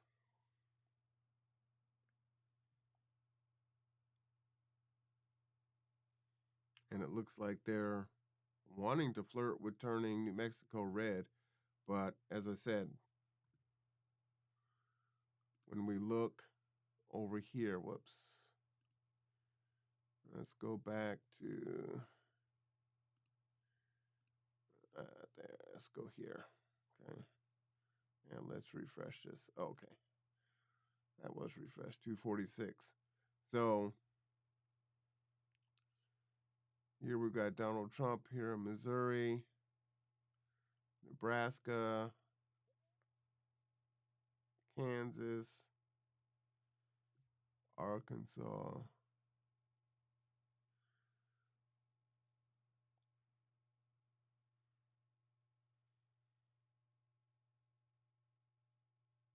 I think Kamala is pretty strong here. I don't see that flipping, right? That's good. That's going to be blue. Arizona only has 51% reporting. Way too early to call that, right? And again, that's only by 0.7%. This is truly a toss up. So we're not going to hear anything about that for a minute. And then here again, 18% Nevada. He's got a pretty good lead here, but it's only 18%, right? Now, I believe Alaska might be 3 electoral votes, if I'm not mistaken. Is that right? And if that is true, I think that'll take him to 249. I think it's 3. I think it's 3. The AP has called the race in Missouri.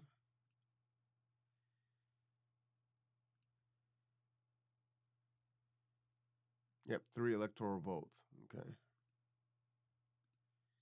That's what I thought. So 249, that'll go to Republicans.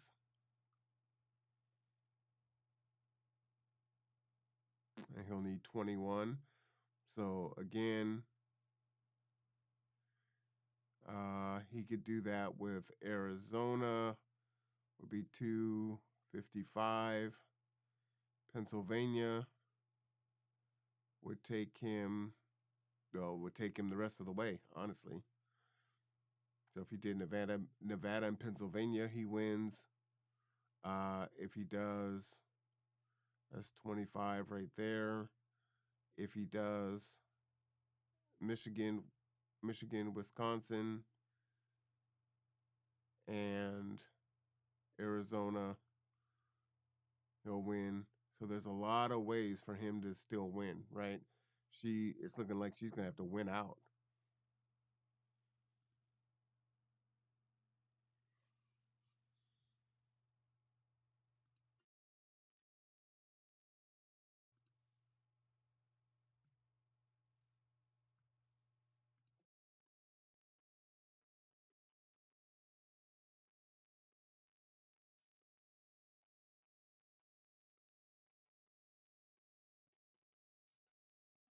Kamala Harris is not gonna make a speech tonight.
All right, so he's just saying that Kamala is not gonna speech tonight. She's gonna wait till tomorrow. Got to wait for some of these other numbers to come in. Let's see what Sabby's talking about here.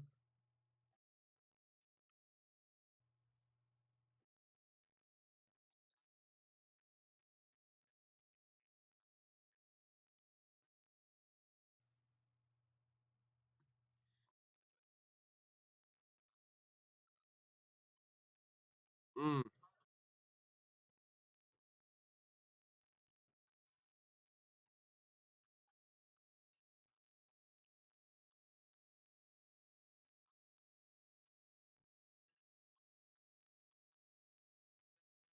right.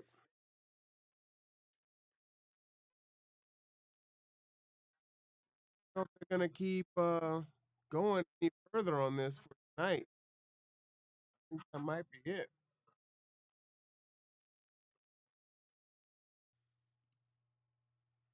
See what they're talking about. It's a local election here. This is TYT. TYT.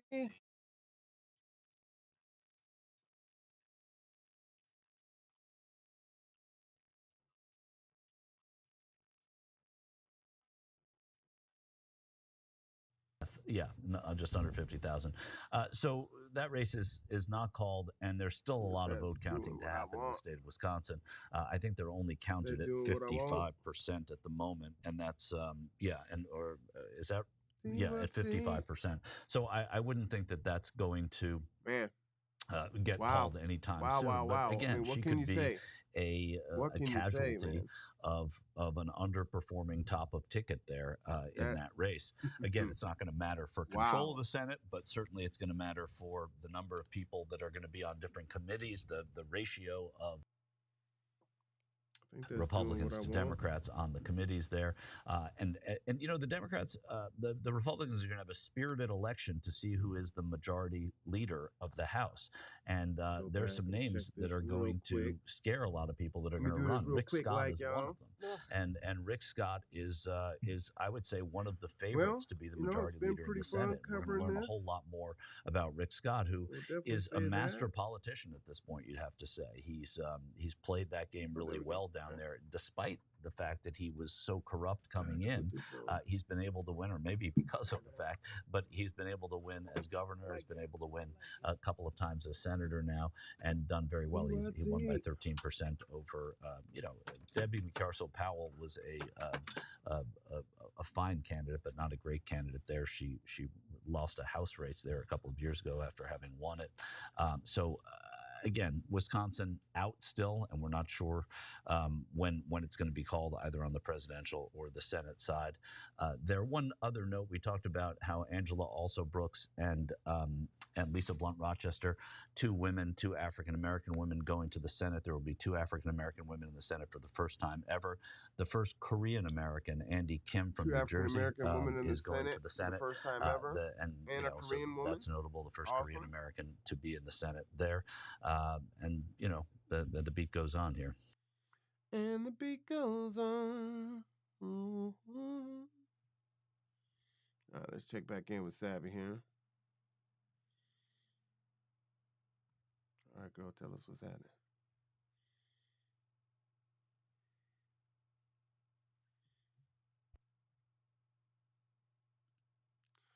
Computer is using all its low power tonight.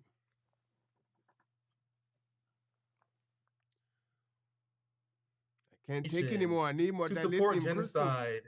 And there's still a strong chance we're gonna get Trump anyway. Okay, like, can you imagine sacrificing your reputation only for us to still end up with Donald Trump? Couldn't be But me. but you know what, Nick? We warned them. Yep. We warned them that you can't be moving to the right. You trying to get progressive policies, but you moving to the right, right? Because you feel like we got to follow like party leadership. If you look at the numbers, if you guys look at these numbers, this is very telling. The country is moving in a different direction. This is the total number of votes, right? Jill Stein right now has over 531,000 votes. Yeah. If I remember correctly, in 2016, I think she got to maybe a million. I have to go back and check. I know she got over 50,000 in Michigan alone in 2016. RFK Jr., who dropped out, oh shit, has over 520,000 votes. Yeah. So if you add their two totals together, we're talking about over 1 million votes. This is showing people the country is moving in a different direction. Why do people think Donald Trump has increased his support with Latino voters? He had more support with Latino voters than Kamala Harris. Why do you guys think he's getting more support from African Americans?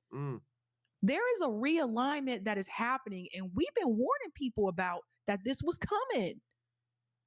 Yep. The Democratic Party was currently going through an experiment.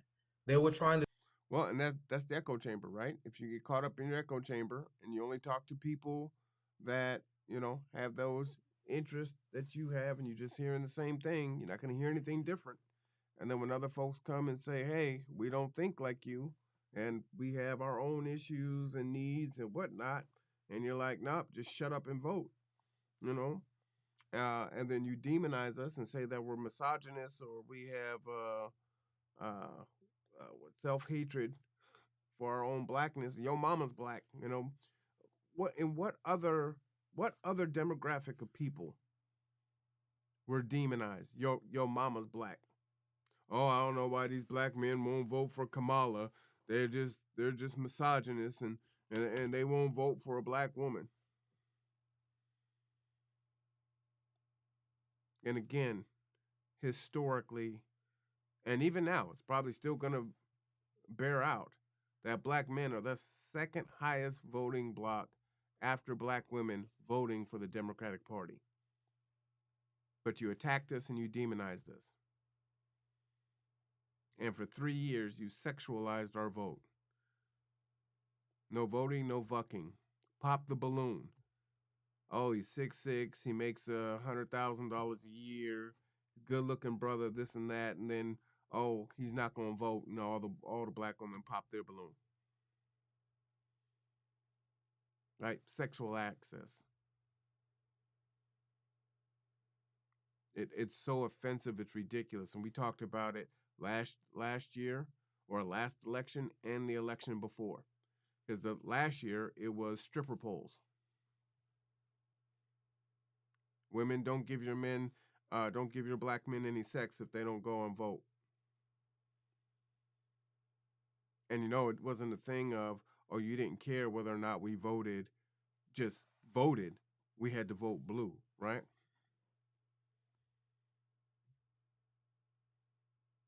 When I go over the autopsy on the Democratic Party, over the next coming months,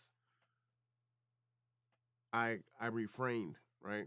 I had all these um, podcasts that I was going to do and show you all the millennials who felt disenfranchised, black men and black women that were like, we're not voting for the Democratic Party. We're not voting for Kamala. We don't see it the way that you see it. And watching the Democrats say, oh, no, you know, black young men and black young women, this is what they see and this is how it is. And it's like, wait a minute, I could show you 24 channels of young black men and young black women that are like, I'm not voting for Kamala. I don't like what she stands for. I don't like this. I don't like that. A, B, Z, X, Y, Z.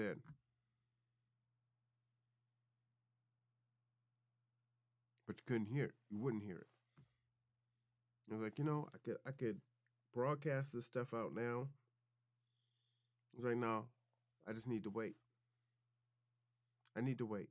The majority of the people in the country now are independent. And as Savvy was saying, 500,000 for RFK, 500,000 for Jill Stein.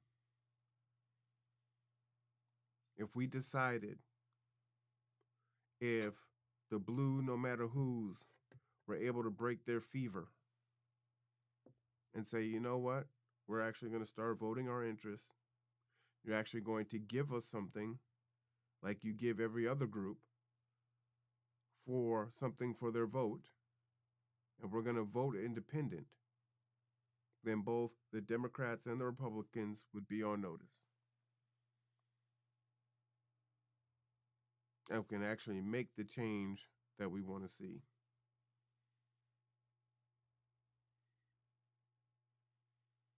So, for someone like us, for the black male voters, those of us that are foundational black Americans, are like, hey, we feel that we are due reparations. Well, which party agrees with that? Neither, actually. Which party agrees with Second Amendment rights? I think by and large, it is beyond a fundamental right that black people have firearms to protect themselves. The left doesn't believe in that. And they do everything that they can to ensure that folks can't have firearms. And you say, oh, it's sensible gun control and this and that and whatnot. So what do?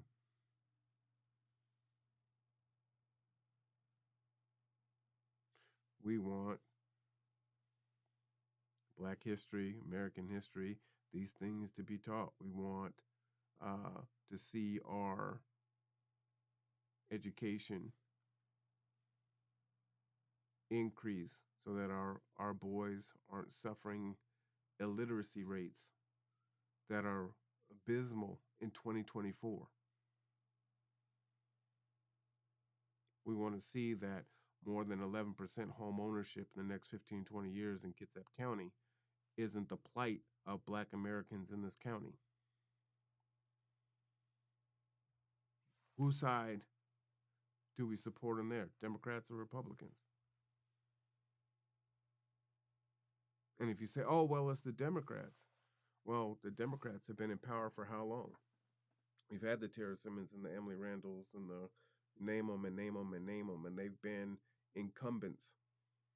What's changed?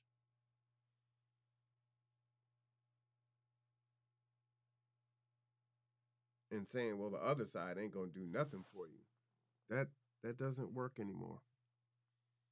You know, when you talk to most black people and you ask us, which type of racism do we prefer? The racism that's in your face when it's like, yeah, I know that you don't like me, or the one where you smile in my face but you stab me in the back. If you ask us individually, we're going to tell you we'd rather just be straight up in our face so at least we know where we stand. So we might get that with the Republican Party, many for sure. But we get the exact same thing in the opposite from the Democratic Party, where you tell us, oh, yeah, you're right. This is wrong. These rights, we need restorative justice. We need this, that, and the other. And then nothing ever changes. And it either remains white, or if it's BIPOC or black, if they're not lockstep towing that Democratic line hardcore and rejecting our interests, you can't sit at the table. But it makes it sound good, right? It's existential. It's existential. But you have folks saying, hey, when Trump was in office, the dollar went a little bit further. And you just said racism, racism, racism. Well, racism is on both sides.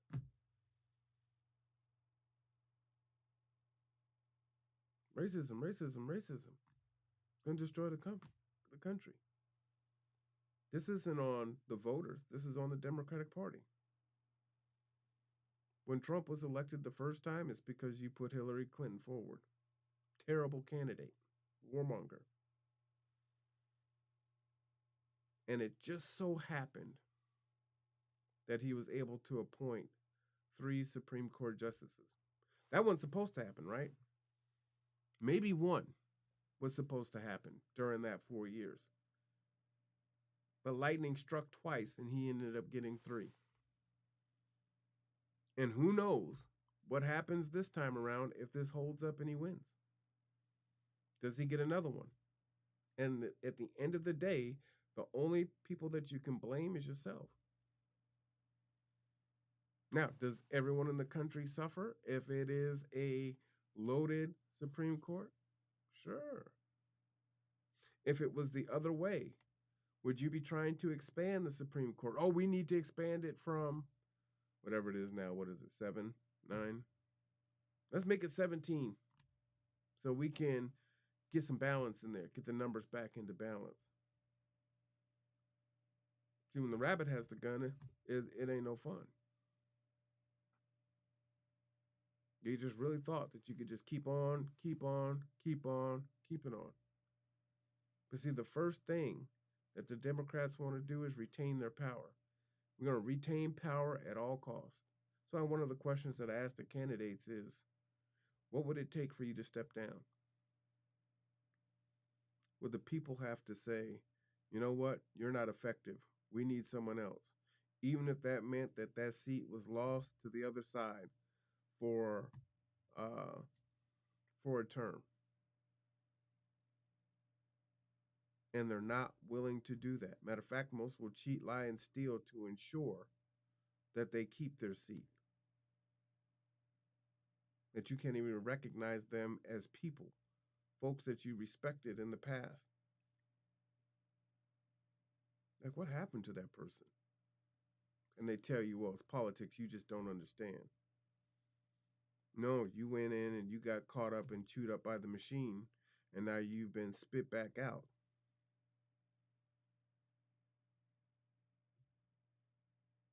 And it's more important for you to hold on to your seat, to hold on to your power.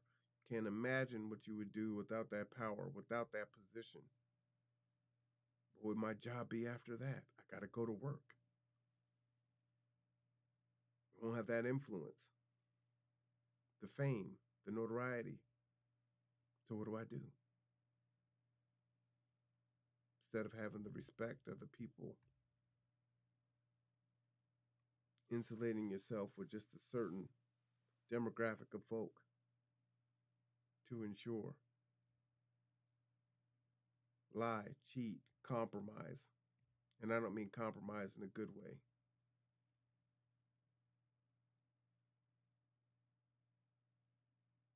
And I'm not talking about changing positions, because people change positions with new information all the time. But there's a difference between changing positions and flip-flopping.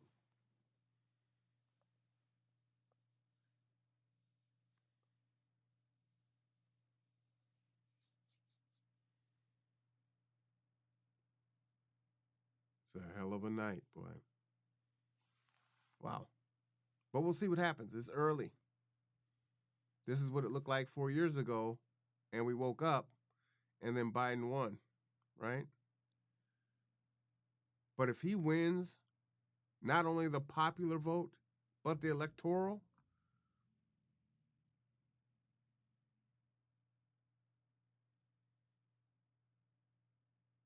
but what's so funny is both sides say this, which is ridiculous. So what happens if he does win? I guess there's a lot of people that were here in Kitsap. I was in a room somewhere, and some woman was talking about how she was going to be moving if Trump won again. It's hyperbole. Kamala was jamming to Tupac in the early 80s. Wait, there's a battleground alert. Oh, okay. Here we go. Let's tune in. Oh, this just came up. Sorry. Let's take a look at Pennsylvania. Brown state, maybe the most important. Donald Trump with a narrow lead there. That is still too close to call. 93% of the vote in Pennsylvania. This is what it looks like in Michigan right now. Trump out with a lead over Kamala Harris and a 225,000 vote difference. 67% of the vote in. That's too close to call. Wisconsin, another key battleground state in play. Too close to call there. 89% of the vote is in there. And we can show you Nevada with its 6 electoral votes. Too close to call. 37,000 vote difference. Minnesota, it is Kamala Harris leading, but that is characterized by our decision desk as too close to call. 85,000 vote difference in Minnesota. Tom, Yep.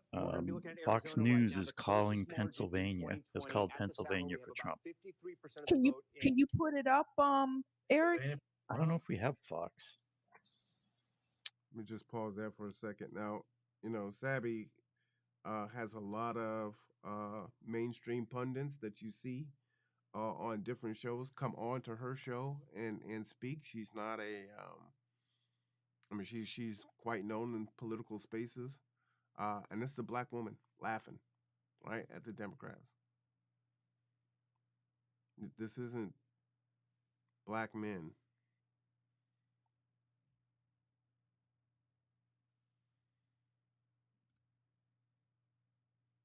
Let me unpause this.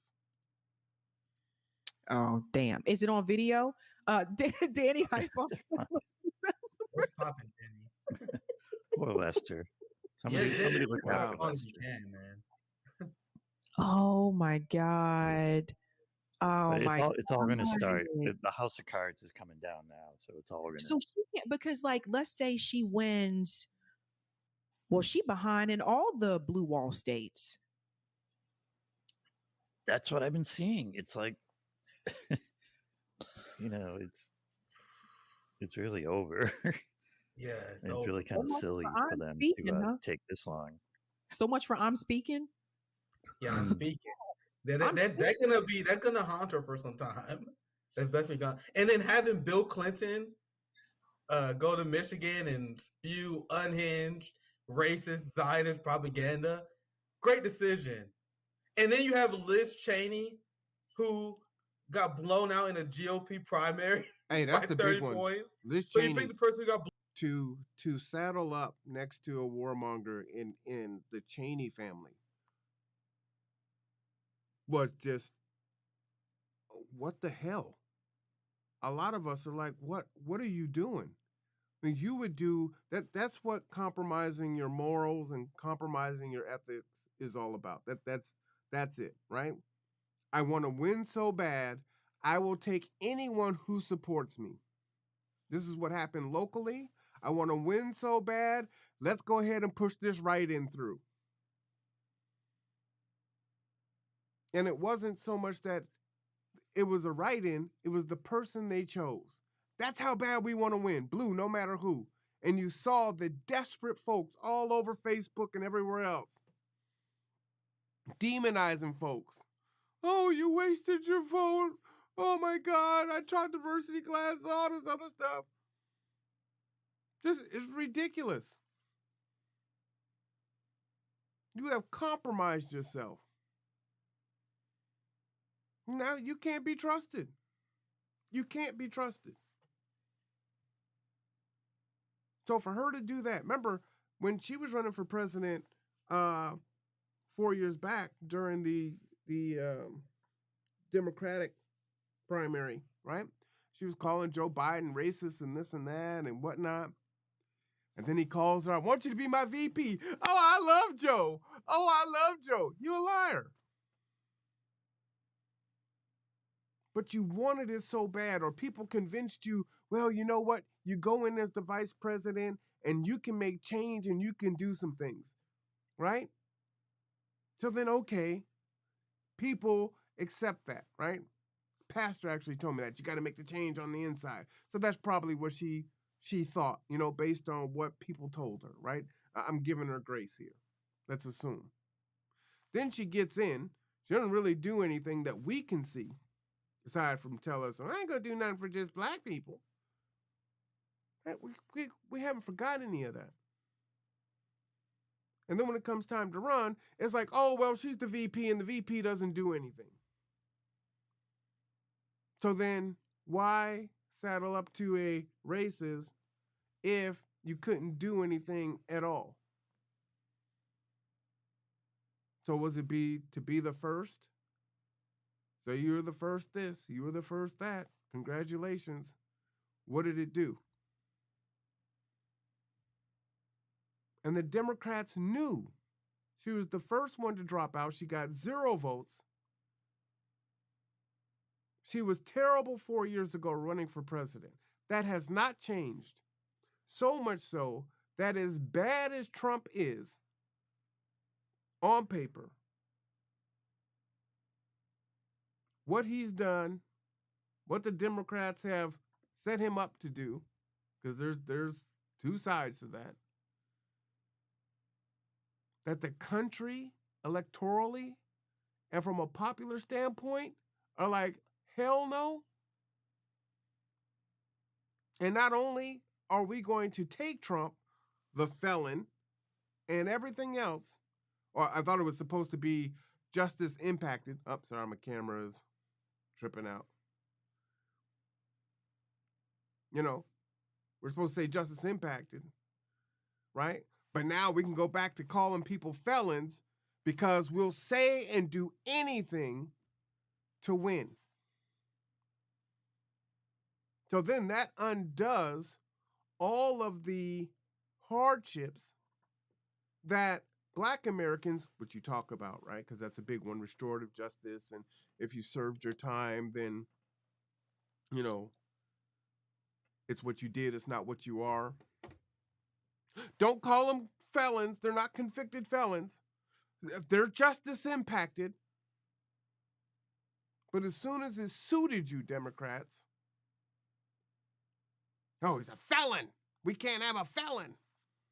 Wow, really?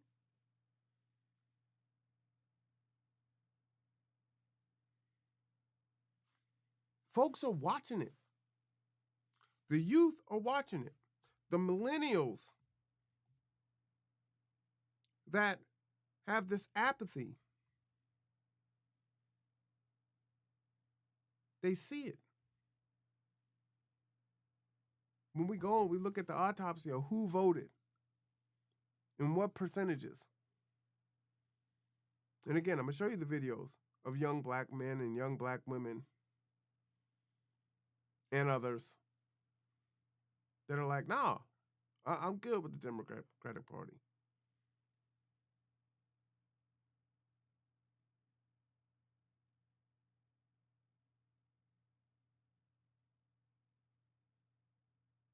But once you start lying and cheating and compromising everything, you win for a little bit.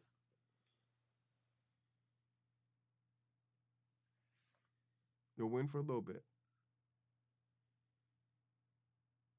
And if you really believe that it was existential that he not win and that he is going to do tremendous damage if he won, because again, the conversation was never that he was going to win, plus the House and the Senate would swing over to him as well. Then why would you play it that way?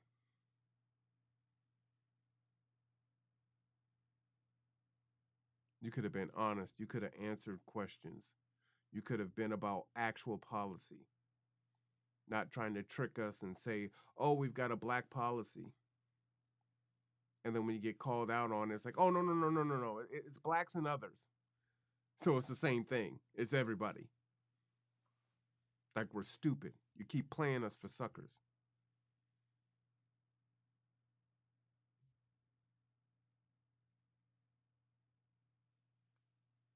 Wow.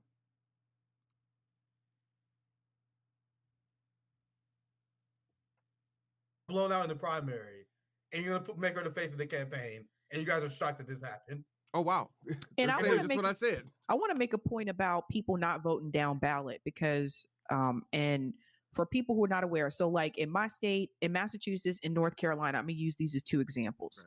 One of the things I heard on Breaking Points is that they said, well, I think that Kamala is going to win North Carolina because the Democrat gubernatorial candidate is in the lead. And he was in the lead in like every poll, right? But what people may not realize as well is that just because somebody votes Democrat for the gubernatorial race doesn't mean they're going to vote Democrat for the presidential race. Massachusetts does this as well. Like when we had Governor Charlie Baker as our governor, Charlie Baker was a Republican. A lot of people would skip over this because Massachusetts is a blue state, but we had a Republican governor. So Massachusetts went to Hillary Clinton and Massachusetts went to Joe Biden. But when it came to the gubernatorial race, we chose Charlie Baker, who's the Republican. So this is what I'm trying to say. Like when I heard that analysis earlier, I was trying to make that clear to people that just because somebody is voting one way for the governor or for a congressional race, that doesn't mean they're going to vote that same way for the presidential race. And people got to understand that. You might see this somewhat in Missouri too, like because there's parts of Missouri that have Corey Bush's seat was blue. Yeah, sadly, right now, Democrats are complaining because they like, how could the abortion ballot initiative win? Meanwhile, you guys support a governor who don't support abortion because we don't like your genocidal ass. And you see these same liberals, they say, how can you guys support an increased minimum wage, but you support Republicans? No, like those people like me I voted green down ballot and I voted for the ballot initiative. Like I said, I will always do. And what does that say about the Democratic Party that they're so unappealing that people waiting these long ass lines to vote for some Democrats, but they're not going to vote for the top of the ticket? Dire and this is glorious because there's going to be so many valuable lessons that we're gonna slap the liberal class with these lessons because they have no one to blame but themselves for what's happening right now. All right, let me stop it there.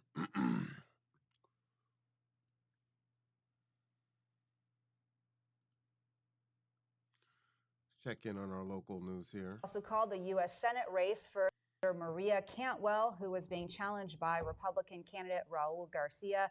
Cantwell has 60% of the vote counted tonight. This would be her 5th term in that seat. A rematch tonight in Washington's Congressional District 3. This one covers the southwestern part of the state. Democratic incumbent Marie Gluesenkamp-Perez is running against Jo Kent, who she also faced off against in 2022. That was a very close race a few years ago. She is leading tonight with 52% of the vote. Kent has 48 right now. Washington's Congressional District 5, an open seat for the first time in 20 years. We want to give you the latest numbers. Republican Michael Baumgardner has 60% of the vote tonight. Democrat Carmela Conroy has 40% of the vote. Meantime, Democratic incumbent Kim Schreier seeking her 4th term in District 8. At this point, with 62% of the vote in, she has 54% of the vote. Republican Carmen Goers has 46%. As we take a look at those local results, and we talked about the national results, a good night for Republicans nationally, not necessarily the case here in the state of Washington. Let's go to King 5's Drew Mickelson live for us in Bellevue at a Republican watch party. Drew. She had that affliction in 2020. Well, the Republicans who were rooting for some of those statewide races didn't have a lot to celebrate, but the party continues here for the Republican Party at the Bellevue Hyatt. They are waiting now for President Trump, who is expected to perhaps speak soon. They were just letting people know that they only have this room until 11 o'clock, and folks may have to find another place to celebrate, but I think you're going to have a hard time tearing some of these folks away from the TV if the former president does come forward to make a speech. The biggest cheers of the night have been for the presidential race. A lot of folks came here hoping that candidates like Dave Reichert were going to change state history and get a Republican back in the governor's mansion. That, at least here after the initial results, does not look like it's going to happen, although Dave Reichert told the crowd not to give up hope. There's still hundreds of thousands of votes left. But these folks seem to have moved on from the state races, and right now they are just waiting to see what happens on the national race. So as long as they're here, I think we'll be here as well. Back to you. And you wouldn't tell those folks that they wasted their vote, right? They came out, they did the work, they fought. They didn't win in the state of Washington, but you know where they won? They're going to win the presidency. They're going to flip the Senate. They're going to flip the House. And although you didn't do it locally, you win it overall. And so, especially black men, please don't let them tell you anymore that your vote doesn't count. Don't tell yourself that your vote doesn't count, that it doesn't mean anything, that I'm in the state of Washington and it's electorally, my vote just goes down the drain. Like I said, I voted for Jill Stein. I would have voted for Trump before Kamala. That is for sure, right? If there was no Jill Stein, I would have voted for Trump. And so looking at that, you see the change that can happen, right? Somehow you got to shake it up. And so sitting on the couch is a strategy. And it's your vote. So you've got the right to do and vote for whoever you want to or whoever you don't want to. But the best way to make a party wake up is to take them out of power. And then hope that they learn their lesson and they fix what it is that they were doing wrong. And if they don't, then you go the other way again. Or third party, third party, third party.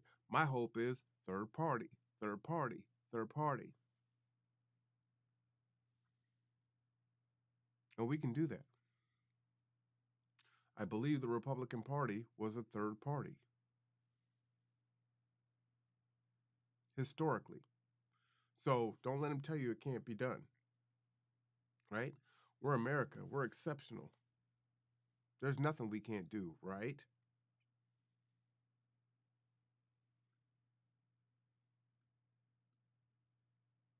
Let's see what these guys have to say. This is the Young Turks here. Again, fair use all night long. All night long, all night. All night. Party inside of a House race. I don't think that's what swayed all of this, but there's the power of incumbency too. And if you are a Democrat in New York and you're out voting against Donald Trump, you're going to come out and you're going to vote against that Republican who you weren't so interested in, whose election you weren't interested in 2022. You didn't come out and vote in 2022. Wow. And so I think that can explain a little bit of it. Is that, you know, it's a presidential election that brings out a lot of partisans. He's literally saying just what I said. You know, you might be a likely voter, but you're not a regular voter, and you didn't vote in a midterm election. Now you're back, and you're gonna, you know, those people that picked up House seats in 22, they're gonna lose them now. Yep. Interesting. Yeah.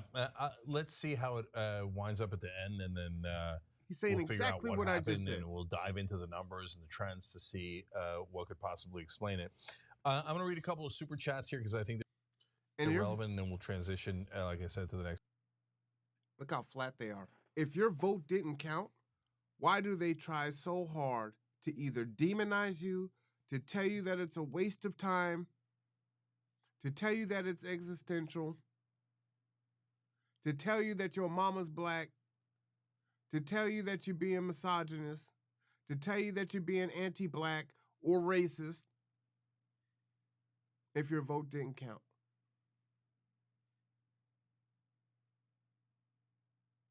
You know the saying, thou protest too much. They know it counts. They know it counts. Imagine what we can do as a voting bloc. Imagine, look at what we've done. Hopefully now, folks will be looking at the black male political agenda, because we're going to be pushing that over the next 2 to 4 years. And for those incumbents that won, if that's not something that you want to hear, we'll be working on making sure that not only do we not vote for you, but others also do not vote for you. So you're on notice now. You won, you got reelected. Hallelujah for you. Congratulations. But we're coming with our demands. And if you shut us out, you don't want to hear it, you tell us some bullshit on how it's not your job to do, you don't do that at your level, someone else needs to bring it forward. 4 years. Sean Umpleby says, keep it a great. Because that's not for you to do. That's a black thing. So you're not black, so you can't bring that forward. But most of the electorate is not black, so you have to bring it forward for us. Stop pissing on us and tell us that it's raining.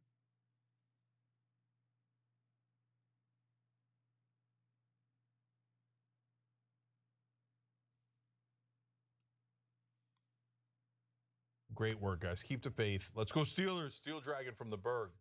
Love that. Robert Chicago says, I'm a Trump supporter and voted for him 3 times, but I've been listening to you all for 15 plus years. Wow. I listen to many, many shows. I enjoy your broadcasts as well. I mean, look, I got to be honest. A Trump supporter continuing to watch us throughout 15 years. Like, we've had some years where we were not friendly at all to Trump supporters. No generosity, no charity. So bless your heart, man. Yeah. Way to have an open mind. So that's what we want to hear. So appreciate that. History Speaks is a conservative listener that we've had for a while and viewer, but he agrees with us on Gaza and he agrees with us on a number of things. And he wrote in Trump, who's routinely called a Nazi by white liberals, apparently won an outright majority of the Hispanic male vote and the highest percentage of Hispanics ever by Republicans, higher than Nixon in 72, Reagan in 84, and Bush in 88.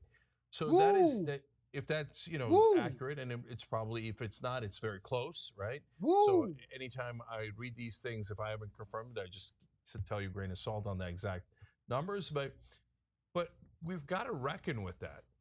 We can't just say like, oh, that they were wrong. They were bad. Now they're racist too. So I wonder what the Democratic Party is going to do. Is Obama and black women, black feminists and others going to demonize the Hispanic community the way that they demonize black men?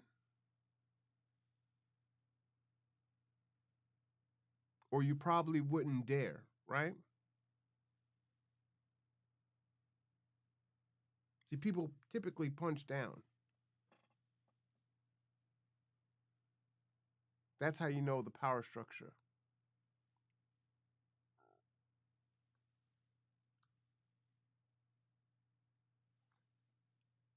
Or whatever, right? No, we have to reckon with the fact that the Democratic Party did not deliver. It didn't. And so now this is a big, giant, controversial topic. And, Shouldn't and be. I'm sure I'll get a million people yelling at me from, mainstream media, Democrats, et cetera, et cetera. But I told you guys he didn't pass much. And everybody said Biden is FDR 2.0, and it was amazing all the things that he passed. Well, why didn't you run on it? Why didn't it work? Well, if he was FDR 2.0, FDR said, hey, I passed Social Security, won re-election 3 times. Easy. Okay? Of course, there was other factors as well. Yeah, that's the thing. Yeah. It's too early, I think, to even know this stuff, right? Did Gaza matter? Did abortion matter? Did Tony Hinchcliffe matter? I don't know. This didn't seem like an election that was won or fought on issues. It was fought on, I think it was about one person. And that one person looks like he's going to win tonight. And if he had lost, it wouldn't have been because Kamala Harris came up with much sort of better policy positions or ran on any kind of record. Didn't even say infrastructure. You know, She had no policy. Let's talk about something that did happen, right? Infrastructure happened. Didn't say that very much. And so this was an election about one thing, and it was an election about Donald Trump. And it looks like Donald Trump's going to win the election about Donald Trump. I think it was a mistake to think that this election is only about Donald Trump. I think Democrats have been making that mistake over and over and over again. I don't disagree with you. Yeah. I'm just saying that's what it ended up being, though, right? This was not like, prove me wrong, right? Maybe Gaza switched a lot of people. Maybe abortion did switch a lot of people. Saying the same thing, guys. Yeah. Which is that the Democrats should actually get something accomplished and run on it instead of just running about Donald Trump. We're not saying the same thing then, because I don't think that they're making Americans complicit on mass murder, can definitely turn people off, right? Definitely turn people off. No, it definitely turned me off. Fox News there. Look like they have anything updated. I need to refresh that. In fact, let me go ahead and refresh it. You know what? Interesting enough, we haven't looked at Fox News most of the night. I wanted to try to make sure we had a balance of different folks. That's why I went with the Young Turks. That's why I went with Breaking Points. Went with SAB. Went with Fox News. I had MSNBC up. Had Google up. Just wanted to make sure that we kind of had a wide range of political pundits speaking. Let's see. I don't know what was on that channel there. And this is, I think that one is SAB there. So we're refreshing all the results here. You know, our local news, right? I wanted to capture a little bit of everything, just so you have an idea, and hopefully to break some of us out of the echo chamber, right? And you know you're in a chamber. Let me just go ahead and mute this. You know you're in an echo chamber when, you know, you go to an NAACP event and you see all the same faces. You go to another event, you see all the same faces. No one is ever different. You go to a commerce event, you see all the same faces, right? And it's a proverbial circle jerk.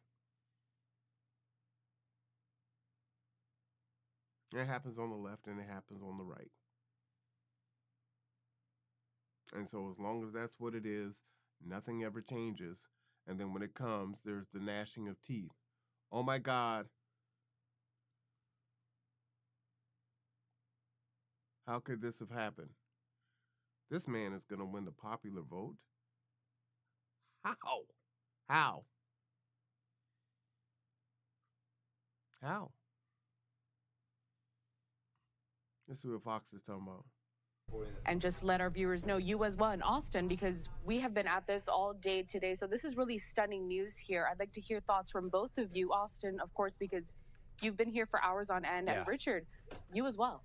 Well, you know, and I think these images are telling from the Trump campaign party. We're starting to see the celebrations. We're starting to see the typical behavior we see whenever a candidate wins the big one. And as we've said, Fox News has called this thing in favor of former President Trump. All right, so Fox has called it. All right. This is just a reminder from David. David said Butch called it with those polls on your show. Remember what?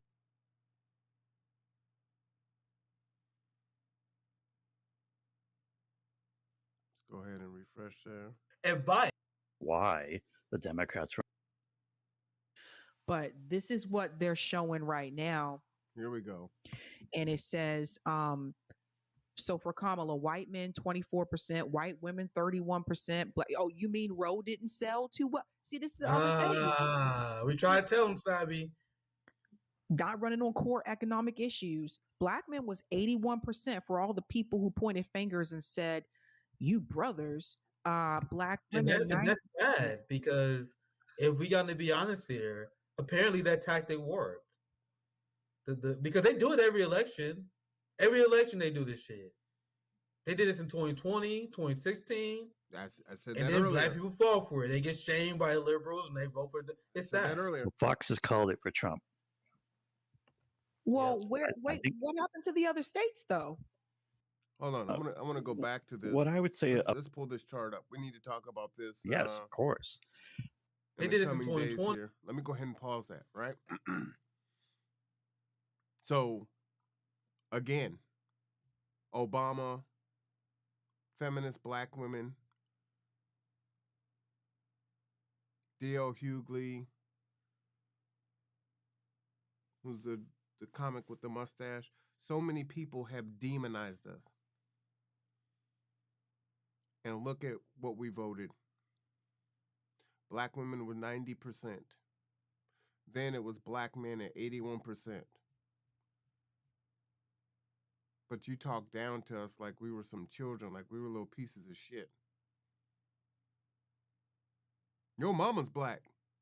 You're a misogynist. You don't want to see a black woman president. You don't want to see a woman president. 81%. Let's look at white men here. 24%. 24, 81. You don't say shit to white men. Let's look at Latino men. 53%. 81, 53. You don't say shit to Latino men.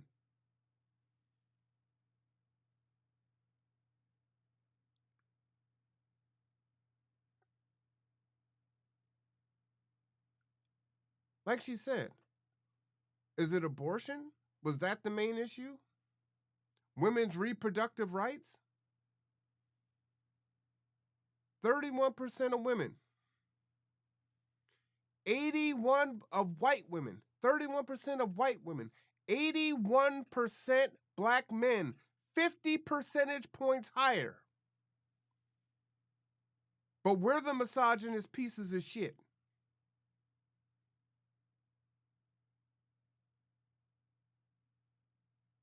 Latino women, 59% to 81%. Is that 22 points? So we voted for Kamala, a female president, at higher rates than either other demographics of women voted. But you talk shit to us. You talk down to us. And then you don't even represent our interests.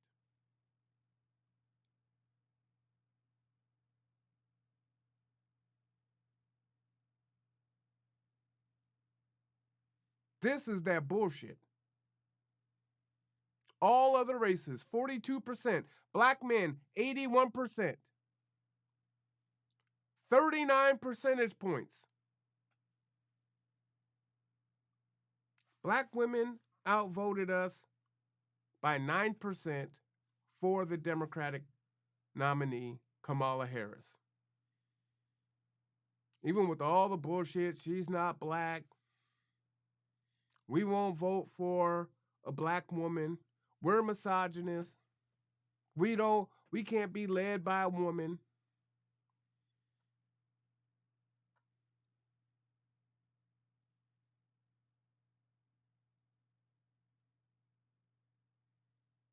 You talk about taking our vote for granted.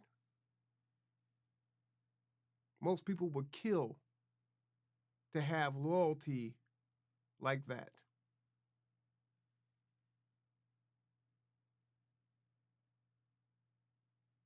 And you wonder how there are Larry Elders and Candace Owens of the world.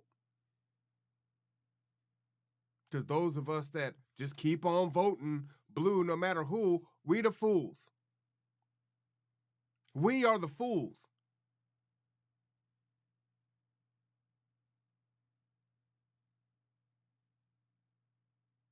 All over national news. Black men this, black men that. How dare they? They're sexist. They hate themselves. Self-hate. How offensive. How disgusting.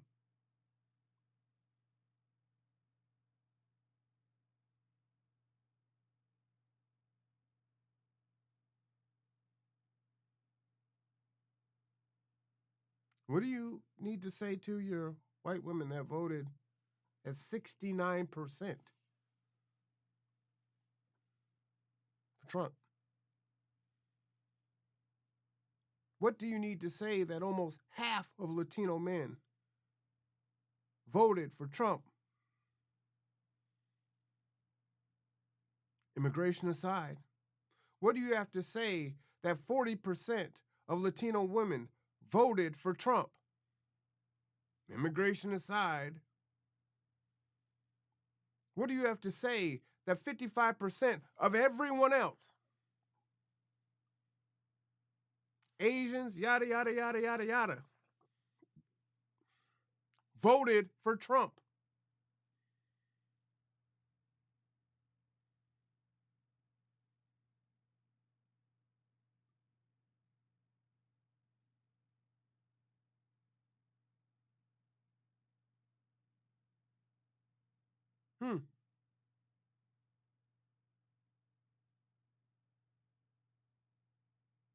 Black men and black women voted for Kamala at almost twice the rate of Hispanic men and women. But black men, black women, and Hispanic women were the only ones that voted for Kamala at above 50%. And Latino men barely.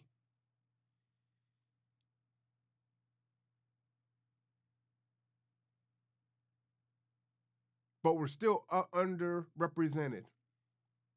Whether it's city council, whether it's commissioner,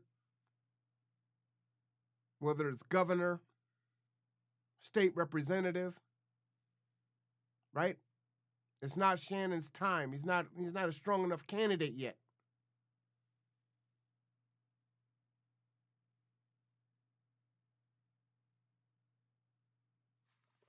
Just pat your head. You keep on voting.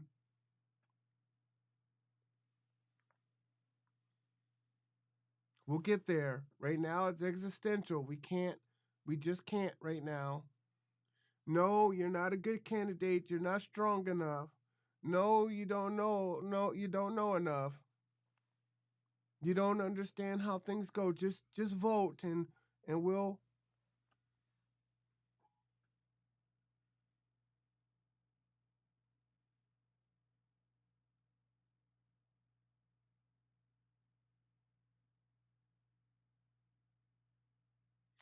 You understand that, or maybe you don't. But I believe I was looking at some stats. I'll have to check on this. But typically, the older people get, the more conservative they get. 1. 2, the Hispanic community, because of their religious ties, tend to be more conservative. 3, that immigrants that come to this country may start off as Democrats, but switch over to being conservative and Republicans because, again, of their culture and religion and whatnot.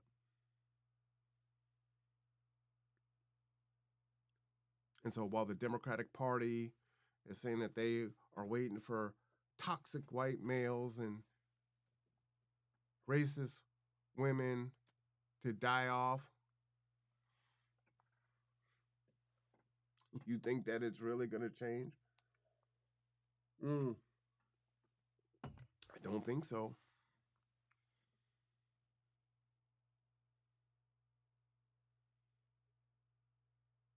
I don't think so.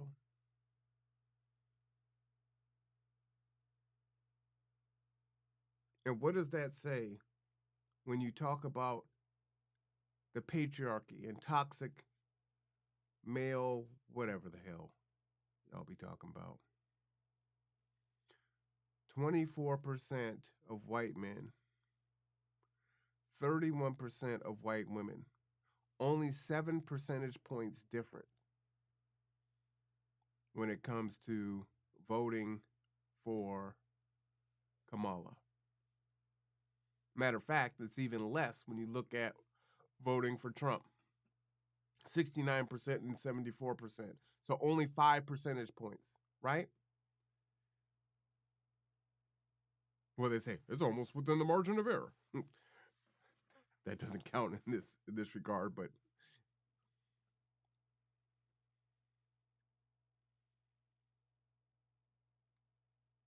black men and black women, 16 and 8%, right? We're a difference of 8%. 16 and 8. Latino men, Latino women, 45 and 40%, a difference of 5%.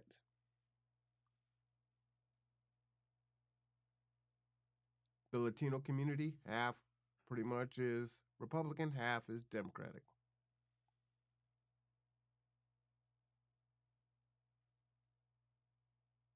But it's interesting that you talked about the patriarchy and how toxic it is. And old toxic white men, when white women are only 5 percentage points different. And the second lowest voting for Kamala.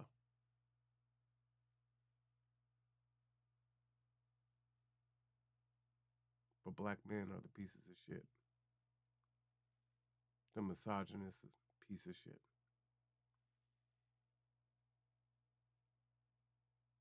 Sorry for my language before. Pretty much this entire year. The vitriol has been ramped up on black men, in particularly foundational heterosexual black men. And we have been demonized in every way possible.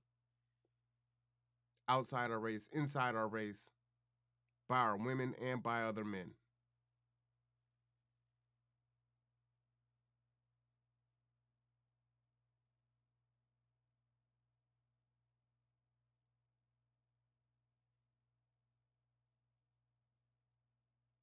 That's why the League of Black Male Voters exists.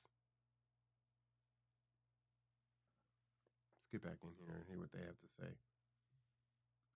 2016, and then black people fall for it. They get shamed by liberals and they vote for it. It's sad. So Fox has called it for Trump. Well, what happened to the other states, though? I'm just saying that's what I'm seeing on my screen right now. I think they're the only ones. But want me to bring it up?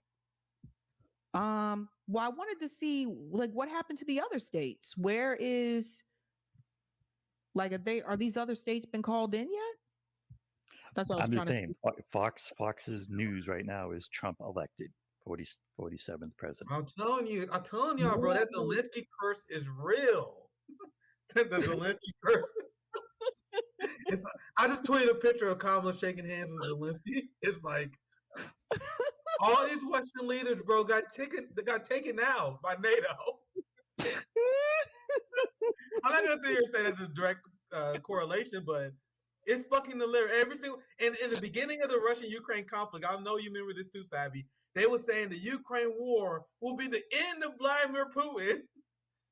Meanwhile, how many Western leaders have fallen since then? Meanwhile, Vladimir Putin has a stronger position than ever. You know I'm a geopolitics nerd, so I can't help but notice that. But go ahead, Savvy. You can present this. I know you got a lot to say. I haven't seen anybody else call. Well, I do want to see if anybody else called it as well. But what happened to? Did they call in Wisconsin and Pennsylvania? That's what I'm trying to figure out because I didn't see if they called it just yet. That too. I mean, Fox is I mean, you've got the different. Each news organization can make their own call, which is dangerous. And so they shouldn't. I think they just saw where this is going and wanted to be first, and They should wait. Yeah, you guys are right because AP is very slow. Let's see what CBS News if they already did it. Nope. CBS News has absolutely nothing on their site. Their site Bro, is just you already know that Washington Post, MSNBC, they popping champagne in the background, fam. Like MSNBC, they having their on-screen meltdown, but bro, the media execs are Good so times hyped. back. Yep, good times back, bro. All the people who got laid off. And he's saying that because they have 4 more years to talk Trump, right? And build their viewership up. So I hope, again, the Democratic Party learns from this. And instead of doubling down, he can't run again. So you're going to get probably a sensible Republican that's more grounded. And if you try this 4 years from now, you're definitely going to lose. You're definitely going to lose. And I just said this, a week ago? You know, the Democratic Party has taken for granted. You saw the stats on black male and black female votes. There were a time when we were Republicans. And the Civil Rights Act, what did he say? Can't remember who said it. I'll have these N-words voting Democrat for 100 years. See, the thing is there was a time when we were Republicans. And Democrats somehow have it in their head that there's no way that we could ever switch back or go to a third party. The hubris in that. In what world could you see Trump winning? You had Fannie Willis visiting Kamala Harris in the White House, right? It's on record. To charge Trump in Atlanta. To get him convicted as a felon. Hearsay.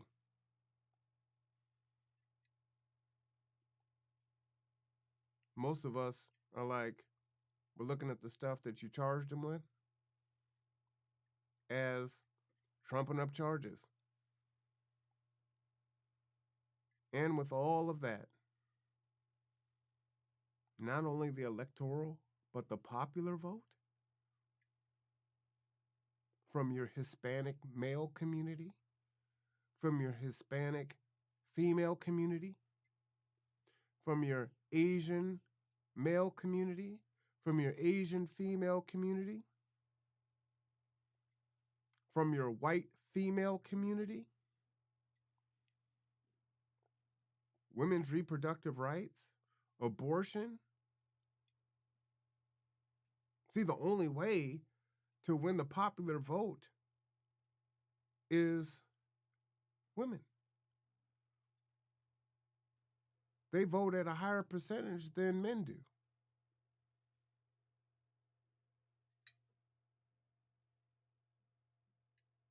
What does that say?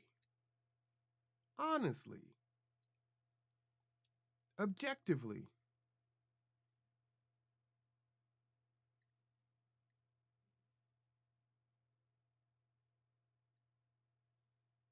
And these black churches, man.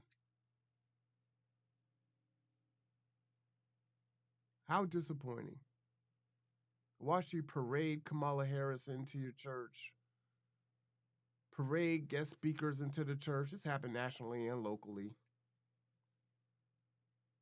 Giving all the rah-rah, telling black folks to vote against their interest another year on antiquated arguments.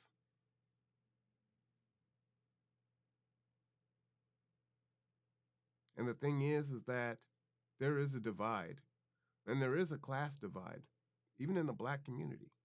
And a lot of that is your black retirees, your elderly folks, your older, your boomers and your older Gen X. Right? They're secure. They're good. Most of them. The ones that vote. the ones that are going to church, paying their tithes and their offering. So they do the blue no matter who, right? They fought their fight.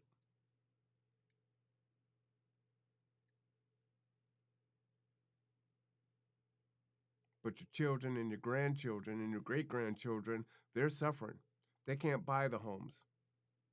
They can't feed their family. They can't afford to have kids. They're being told to wait and have geriatric pregnancies. They're being told not to have kids and get to the point where our replacement rate isn't at 2.1. We're told, oh, you could do bad by yourself. You don't need a man. You don't need a traditional family structure. But at the same time, talk some dumb shit about growing generational wealth. Like individuals are growing generational wealth.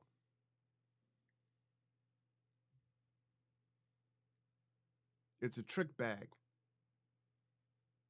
And the main ones talking it go home to their spouses, whether they're black or outside. And a lot of it is outside. Teaching some bullshit financial literacy topics, knowing that you get enriched, but you know that them people ain't gonna do nothing with it. They can't do anything with it.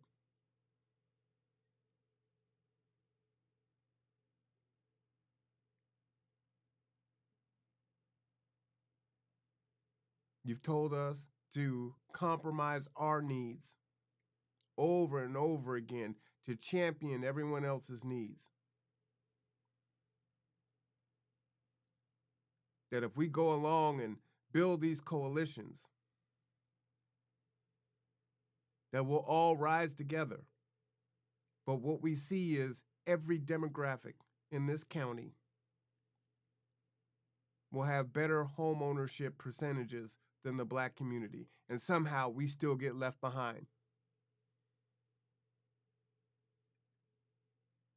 But I watch a lot of our black leaders here running nonprofits damn near dead, in and out of hospitals, suffering from exhaustion, doing the work, not just for the people in their own community, for everyone that comes through their door.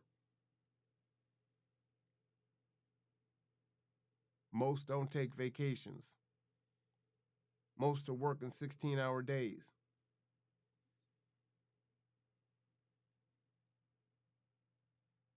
And when they're gone, they're gone.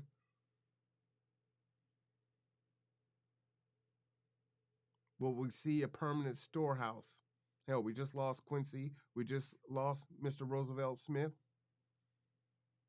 Do we have a black museum? Do we have a place for our curated artifacts, our history?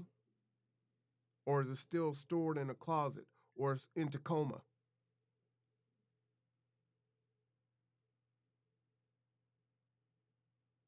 Is the Q Square just a painted mural? Oh, nice and colorful. That's all you'll know. But will any wealth or capital, revenue be generated that goes into the pockets of black Americans from Quincy Square? Or will you look up and the decision makers are all white or majority white, and those that benefit from it, by and large, it's the same thing. And now Quincy ain't even here to weigh in on it, even if he could.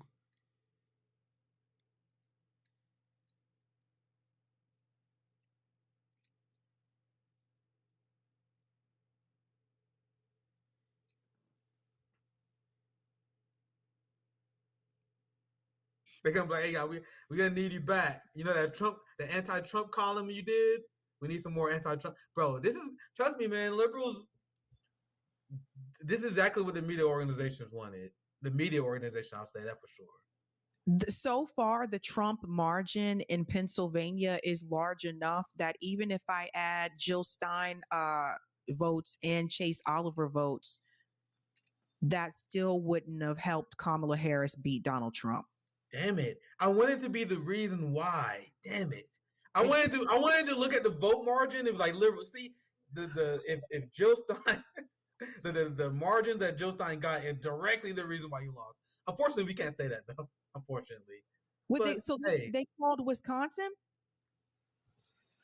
So much for those of you that were against us voting for third-party candidates, right?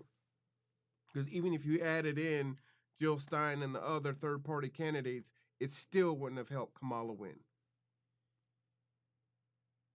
That's a hell of a statement right there.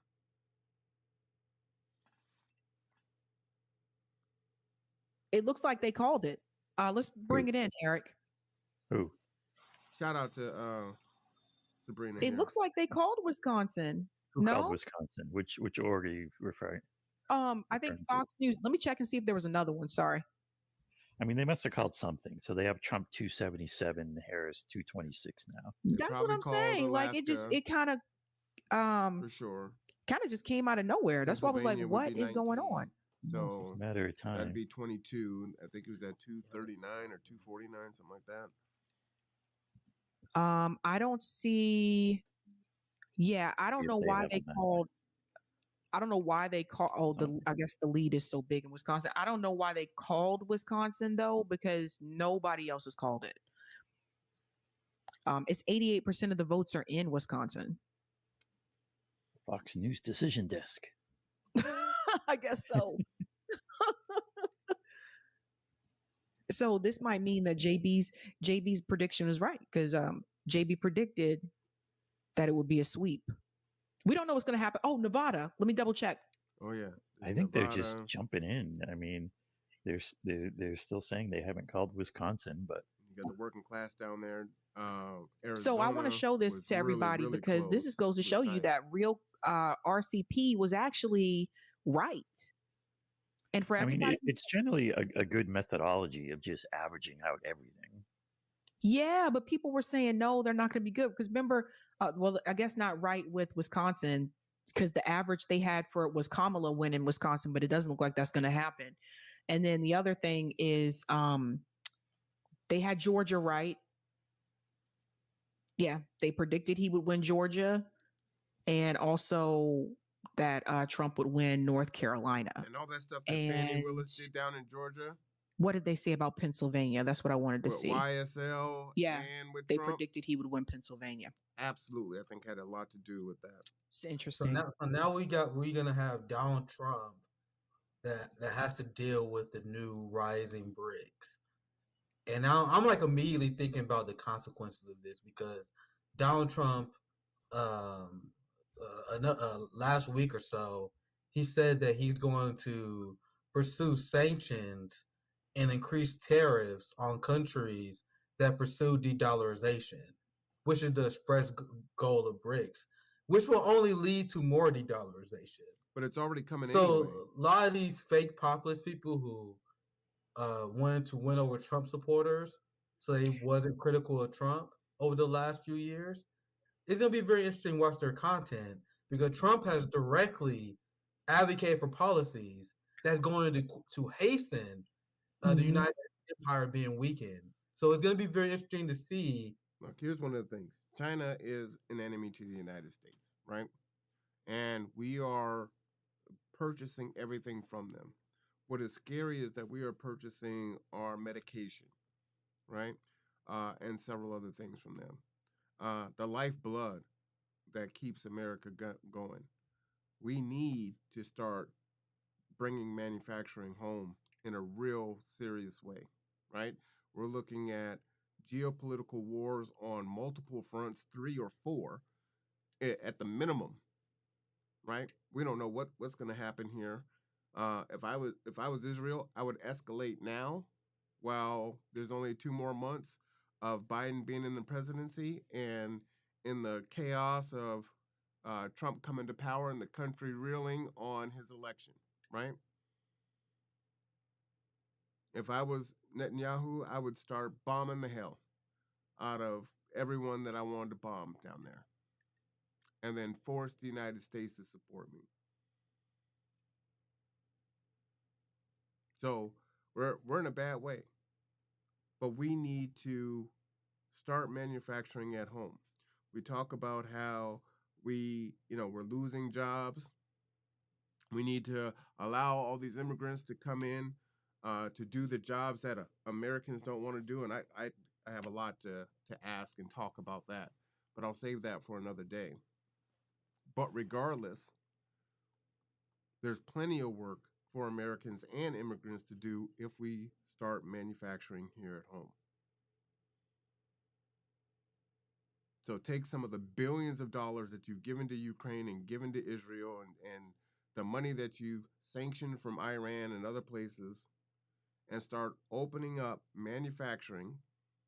That'd be one form of reparations, right?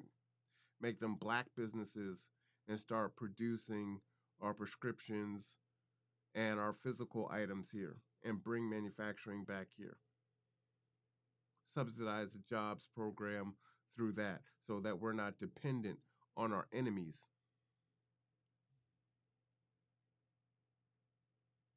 That's what we should do. Let's continue.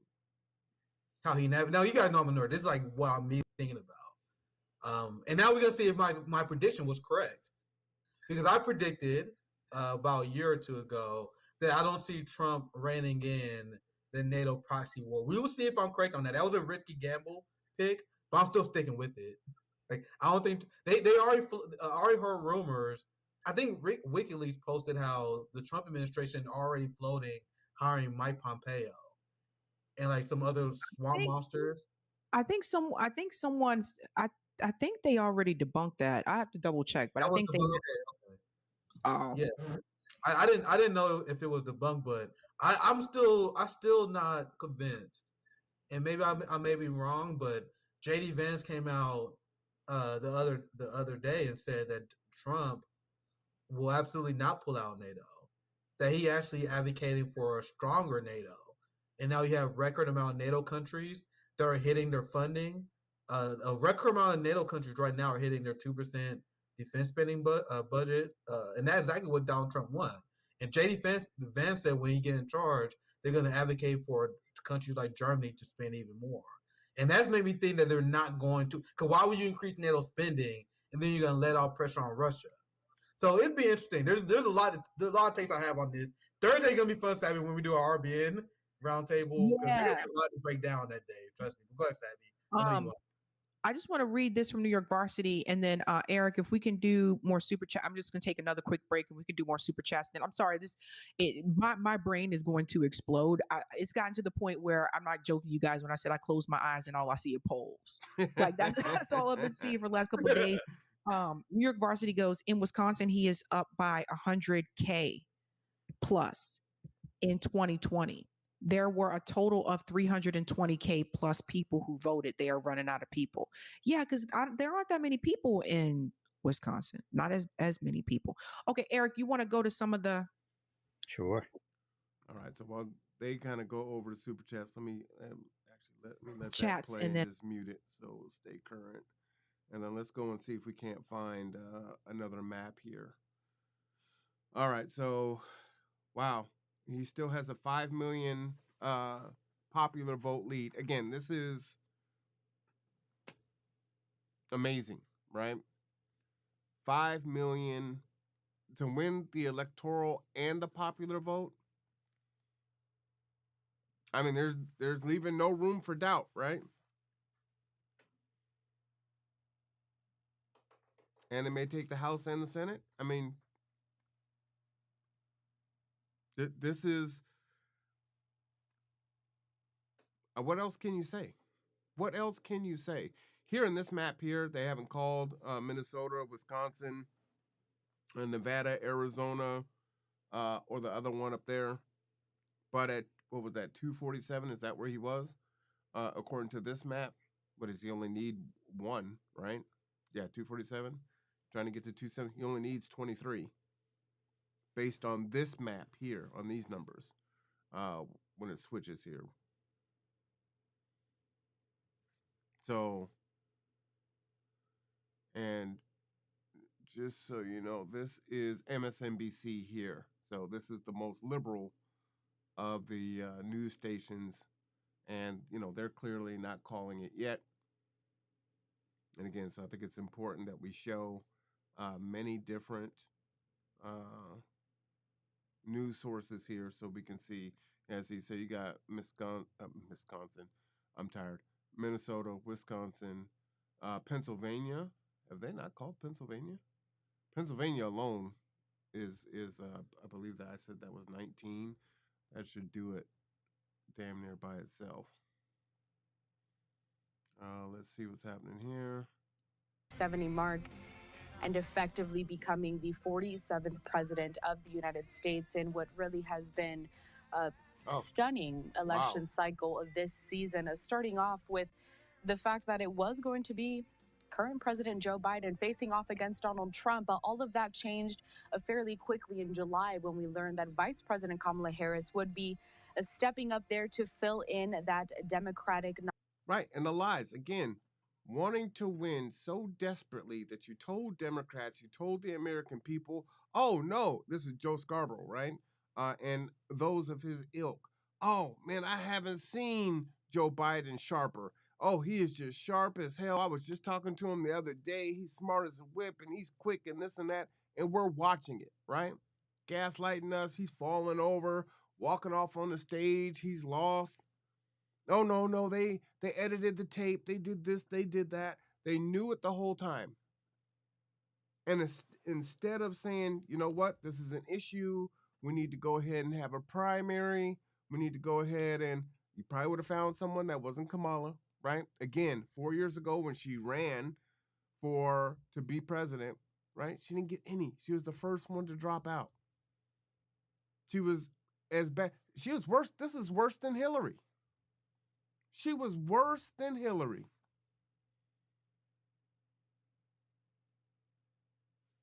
But you told us Biden was good, and then you ran a coup on him, put Kamala in, didn't give Democrats the option to nominate their person. You told us who our person was, or I'm not a Democrat.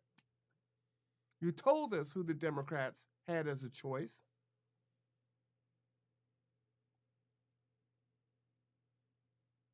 And this is what happens. You pissed off so many folks. You lost the Senate, the House, the electoral, and the popular vote. I mean, damn. Damn. Nomination. And here, kind of culminating to this moment, live there in Florida, House Speaker Mike Johnson as well there. All of the Republicans that have been backing the former president up until now. He is about to speak, I believe. Coming out to that standard song that we have been hearing at every single campaign rally for the last several weeks. Coming down to this moment, the first time we'll be hearing from him since Fox News had projected that he would be the 47th And if you president. kill him now, J.D. Vance will be president. Oh. Hey. Thank you very much. Wow.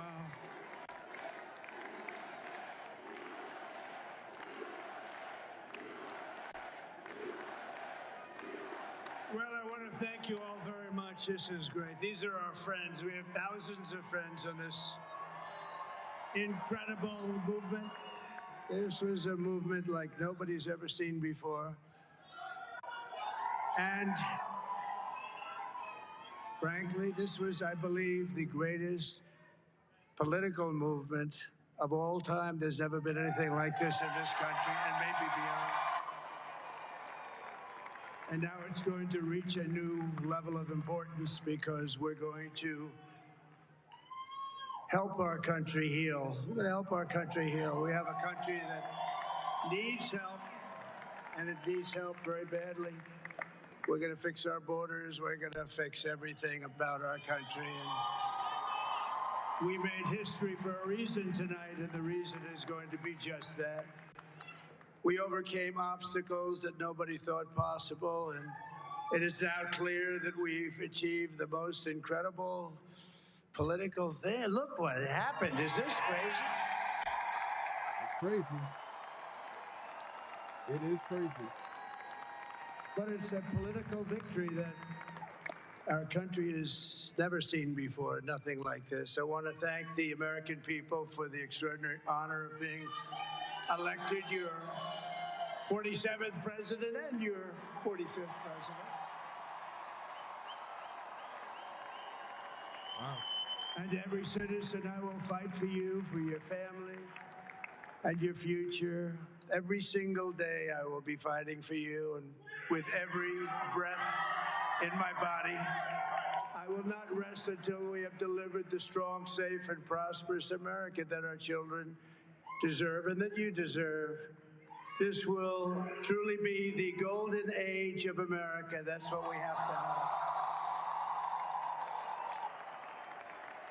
This is a magnificent victory for the American people that will allow us to make America great again.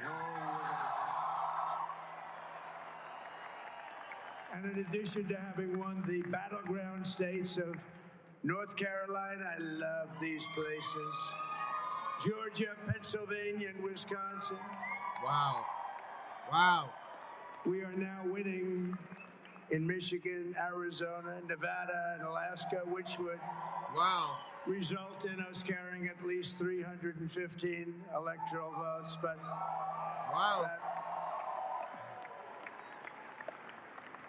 but it's much easier doing what the networks did or whoever called it, because there was no other path. There was no other path to victory. We also have won the popular vote. That was great. Can you believe that?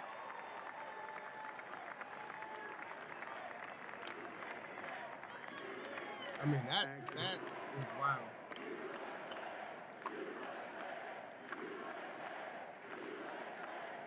Thank you very much. Thank you. Now, winning the popular vote was very nice, very nice, I will tell you.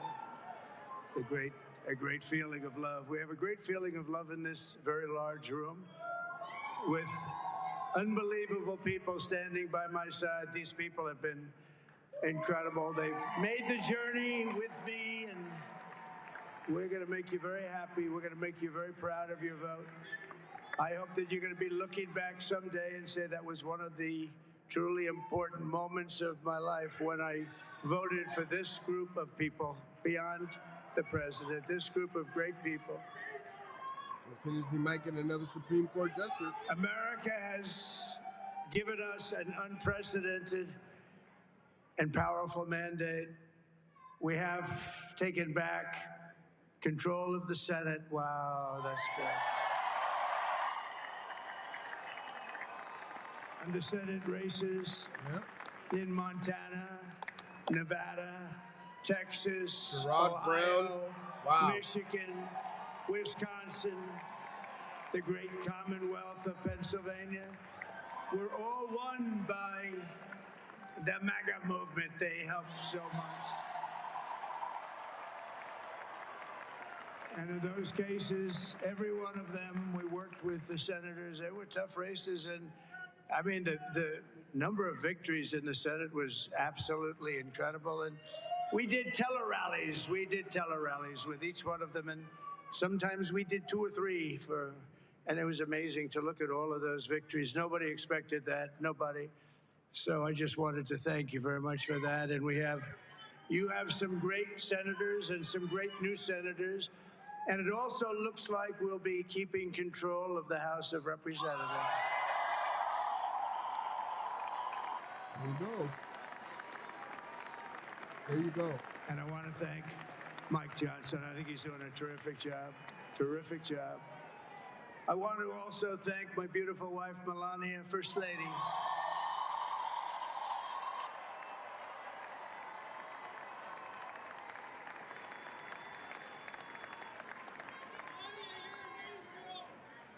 Who has the #1 best-selling book in the country. Can you believe that?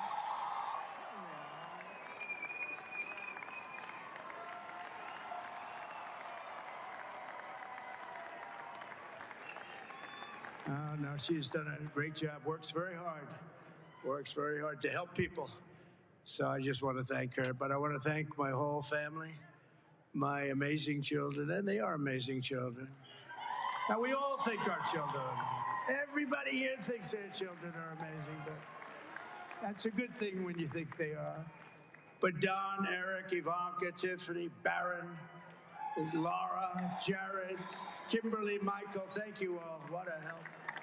What a great... That's how you get generational wealth, by the way. Family. My father-in-law, Victor, is tremendous, and we miss very much Melania's mother, Amalia. We miss Amalia, don't we, huh? She would be very happy right now, standing on this stage. She'd be so proud. She was a great woman, that one. Beautiful inside and out. She was a great woman. I want to be the first to congratulate our great, now I can say, Vice President-elect of the United States, J.D. Vance.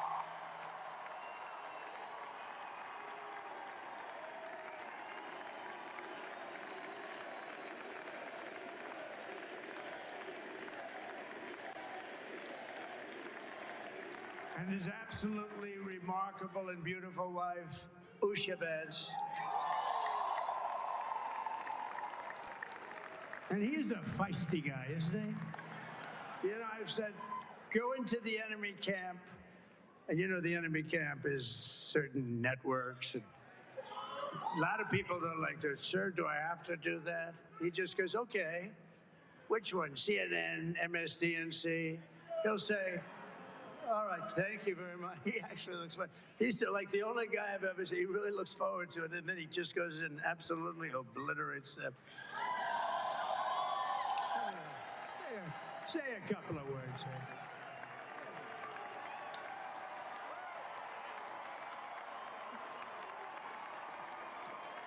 Wow.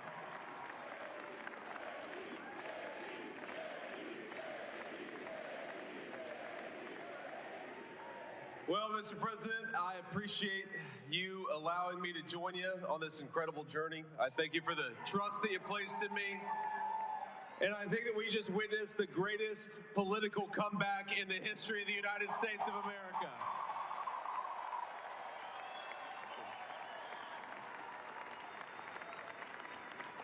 And under President Trump's leadership, we're never going to stop fighting for you, for your dreams, for the future of your children. And after the greatest political comeback in American history, we're going to lead the greatest economic comeback in American history under Donald Trump's leadership.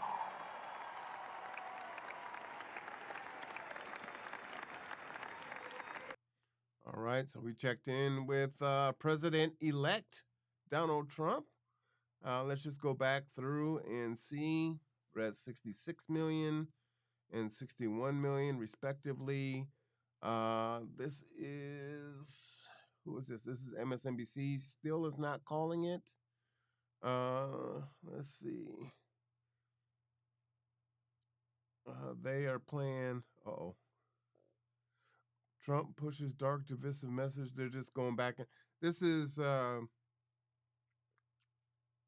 Joe, and yeah, these guys to me are terrible, and they have done baby boomers a huge disservice. I went to growing up in elementary or middle or high school or college. They just weren't there. That wasn't the America I grew up in, where people would laugh at the idea of people of the press getting shot. Like everybody would like sit around and like, what's he talking about? Or again, laughing at the Puerto Rican other joke. things, laughing at the Puerto Rican joke. And this guy was a Republican, right?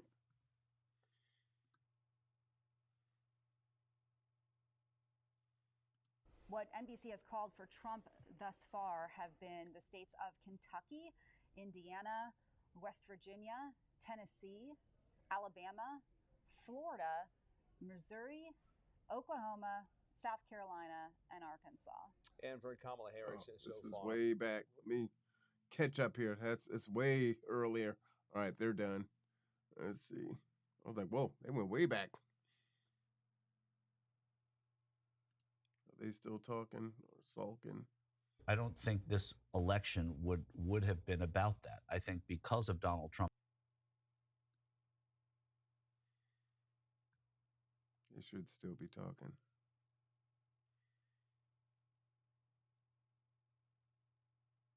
Let's see.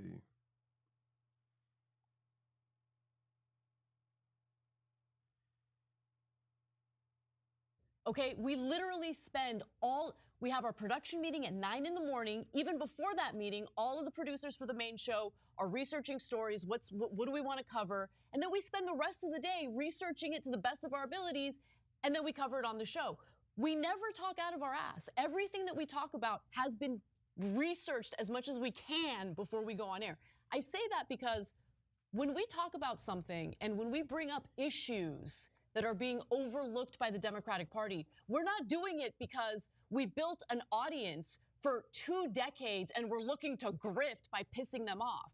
We do it because we see the Democrats headed in a bad direction and we're hoping that there'll be some sort of course correction. But rather than maybe taking that data seriously, everyone piles on. Everyone piles on. The leftists pile on. The more establishment Democrats or moderate Democrats pile on, because we want magical thinking. Yeah. We want magical thinking. And so let's address and again, guys, I don't know what to call them. I'm not trying to disrespect people for no reason. If you give me a name, I'll call them a name. But for now, I'll just say leftists, right? So when we said, hey, look, we're 100% in favor of trans rights. We fought for gay marriage. We fought for LGBTQ community. But specifically, we fought for the trans community. We fought to stop those nonsense bathroom bills. When Trump tried to ban them from the military, we fought that. We fought all these things. But are there some bounds of reason where you're going to lose the American people? Like, for example, on trans detainees that are undocumented getting gender reassignment surgery with taxpayer dollars. Well, look, on issues like that, we said it would be deeply, deeply unpopular. And I remember people doing videos going, no way. You guys don't understand politics. We know it way better than you. And no, this issue's not going to work at all. And DeSantis lost because of it. You can't run on this issue. It'll never work. It's actually super popular. And what happened? The #1 ad that Trump ran that helped him win was on that issue. Not because the American people hate trans folks or LGBTQ folks, but because if you go too far, at some point they go, okay, that's too far. And our job is to be honest with you guys and share our expertise and say, I know what the American people are going to say. I've been covering this for a long, long time. There's no way in the world the American people were going to be like, oh yeah, fantastic. Let's do that. Let's put trans women into all the professional sports, whether the professional sports leagues want them or not, et cetera, et cetera. And we were assured by the leftists that they were geniuses that knew all of this. What happened, geniuses? What happened? I know they'll make 1,000 excuses going forward, just like the establishment Democrats. Everybody's filled to the rim with excuses. Well, no, I bet that commercial didn't make the difference. Yeah, why did he spend the most amount of money? He has internal polling showing that it's working like gangbusters. They started with a small budget and added and added and added because their polling showed it was working. What we keep telling you is do not fall into a right-wing trap. The right-wing trap is, hey, people want gay rights, people want trans rights, so let's go further and further and further until we can find out if there is an unpopular issue we could stick the Democrats with. So when they get to that outer edge, we say to you, don't bother fighting that fight, because then you're going to go backwards and you're going to lose more rights. You're going to lose more rights when they win.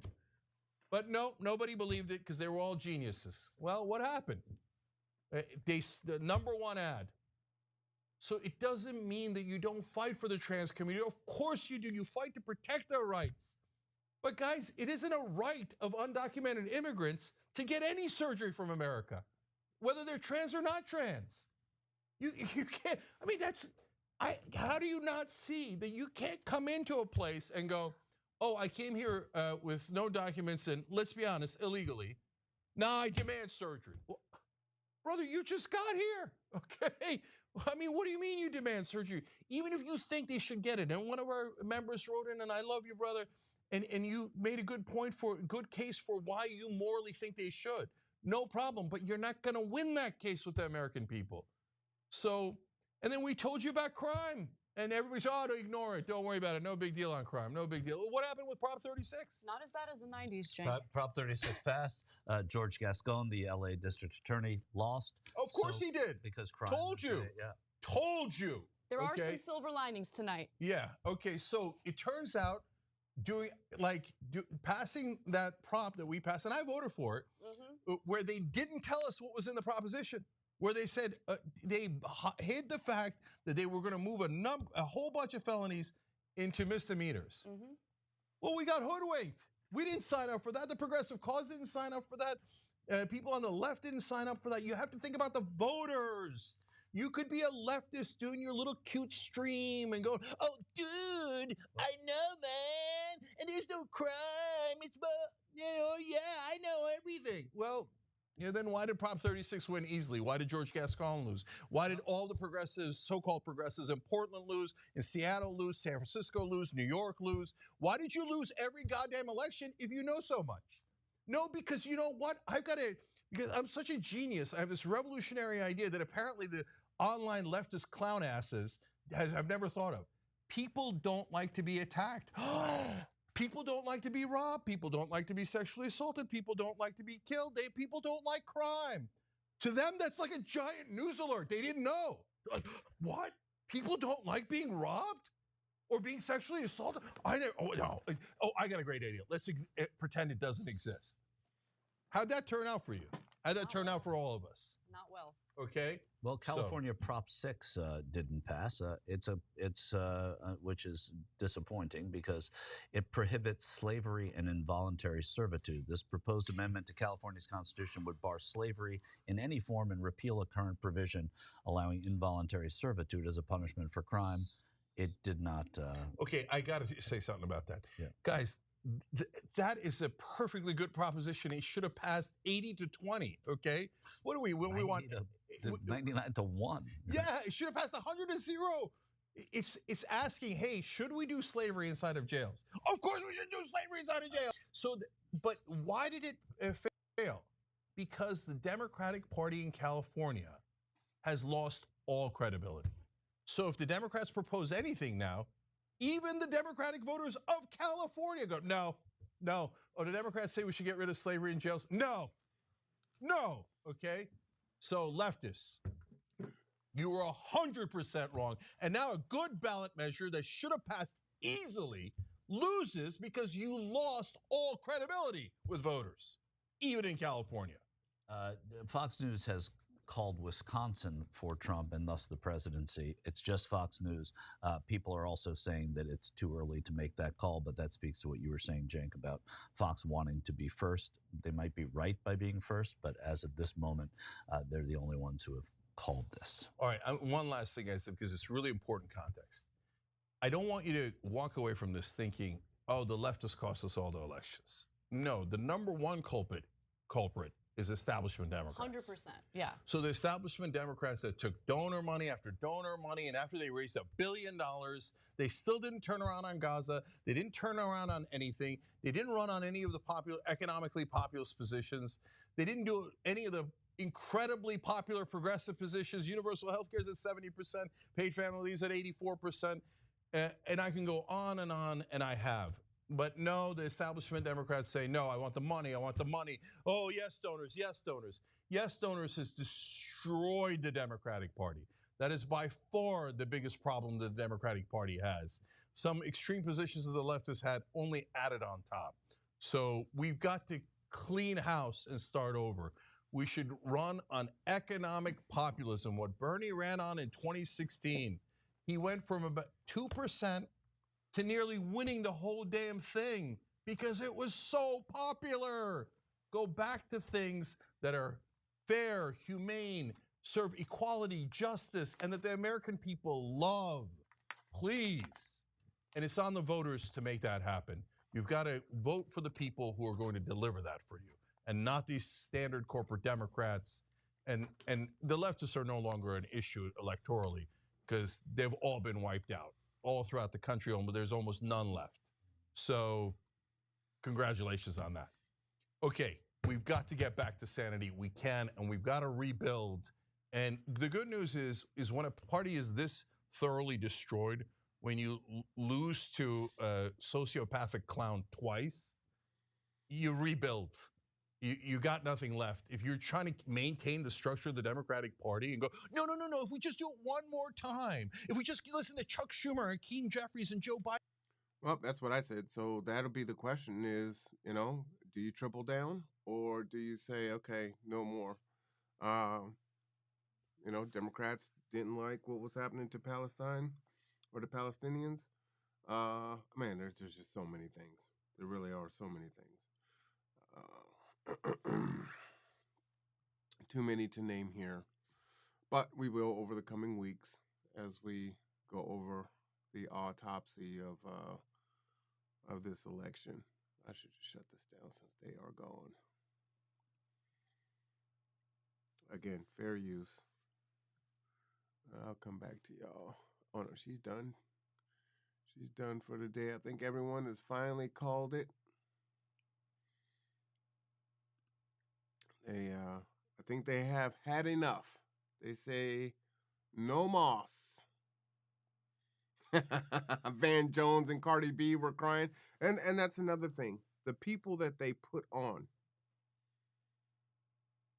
Cardi B has admitted to robbing and drugging men for studio time.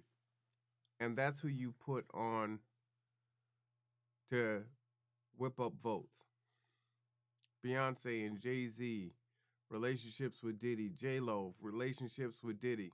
That's who you put on. You give us entertainers. You don't give us substance. You don't give us policy. How offensive. How offensive.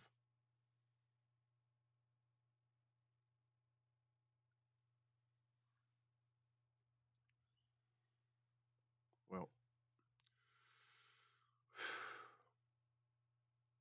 it is what it is. It is what it is. My hope is, like Cenk Uygur was saying, the Democratic Party learns from it. It's bad enough to have only one party. That would be bad enough, right? But we do need a third party. We need ranked choice voting. We need a lot of things to change in this country. And we need true representation. Shout out to, I'm going to steal this from Naomi. Nothing for us without us. I think that's how she said it. People advocating for us when we're not in the room, when we're the best people to advocate for ourselves. You've heard me say power is taken and is not given. If we're going to just sit and ask and ask and ask, could you please, could you please, could you please? And nothing ever happens and they never listen.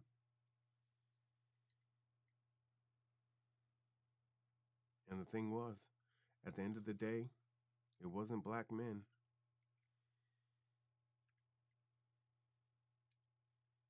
It wasn't us. We still voted at the second highest rate. And no one else was close.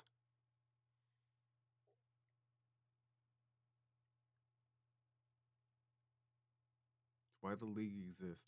It's why the league is necessary. The 18-point political agenda would be a great place for Democrats to start. Question is are you ready to listen? Or do you lose us again? Are you ready to listen? Or do you lose us permanently? Because there's three options. There's sit on the couch. There's continue to go independent and grow their party. Or there's go Republican. The only other option is to come back to this. And bloke folks do like winners. That's why we love Jordan and Tiger Woods Tom Brady.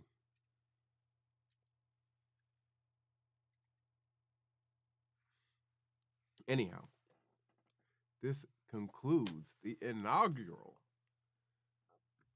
League of Black Male Voters 2024 presidential election. We'll be back soon with more shows. So many things to go over. We're going to be going into the past. I think we have to go backwards to move forward and look and see how we got here. All right? So until next time, take care of yourself, take care of each other, and I really mean take care of yourself. On both sides, depending on the outcome, folks are going to be hit really hard. They have whipped themselves up into wanting to leave the country, to being physically and mentally ill. Please take care of yourself.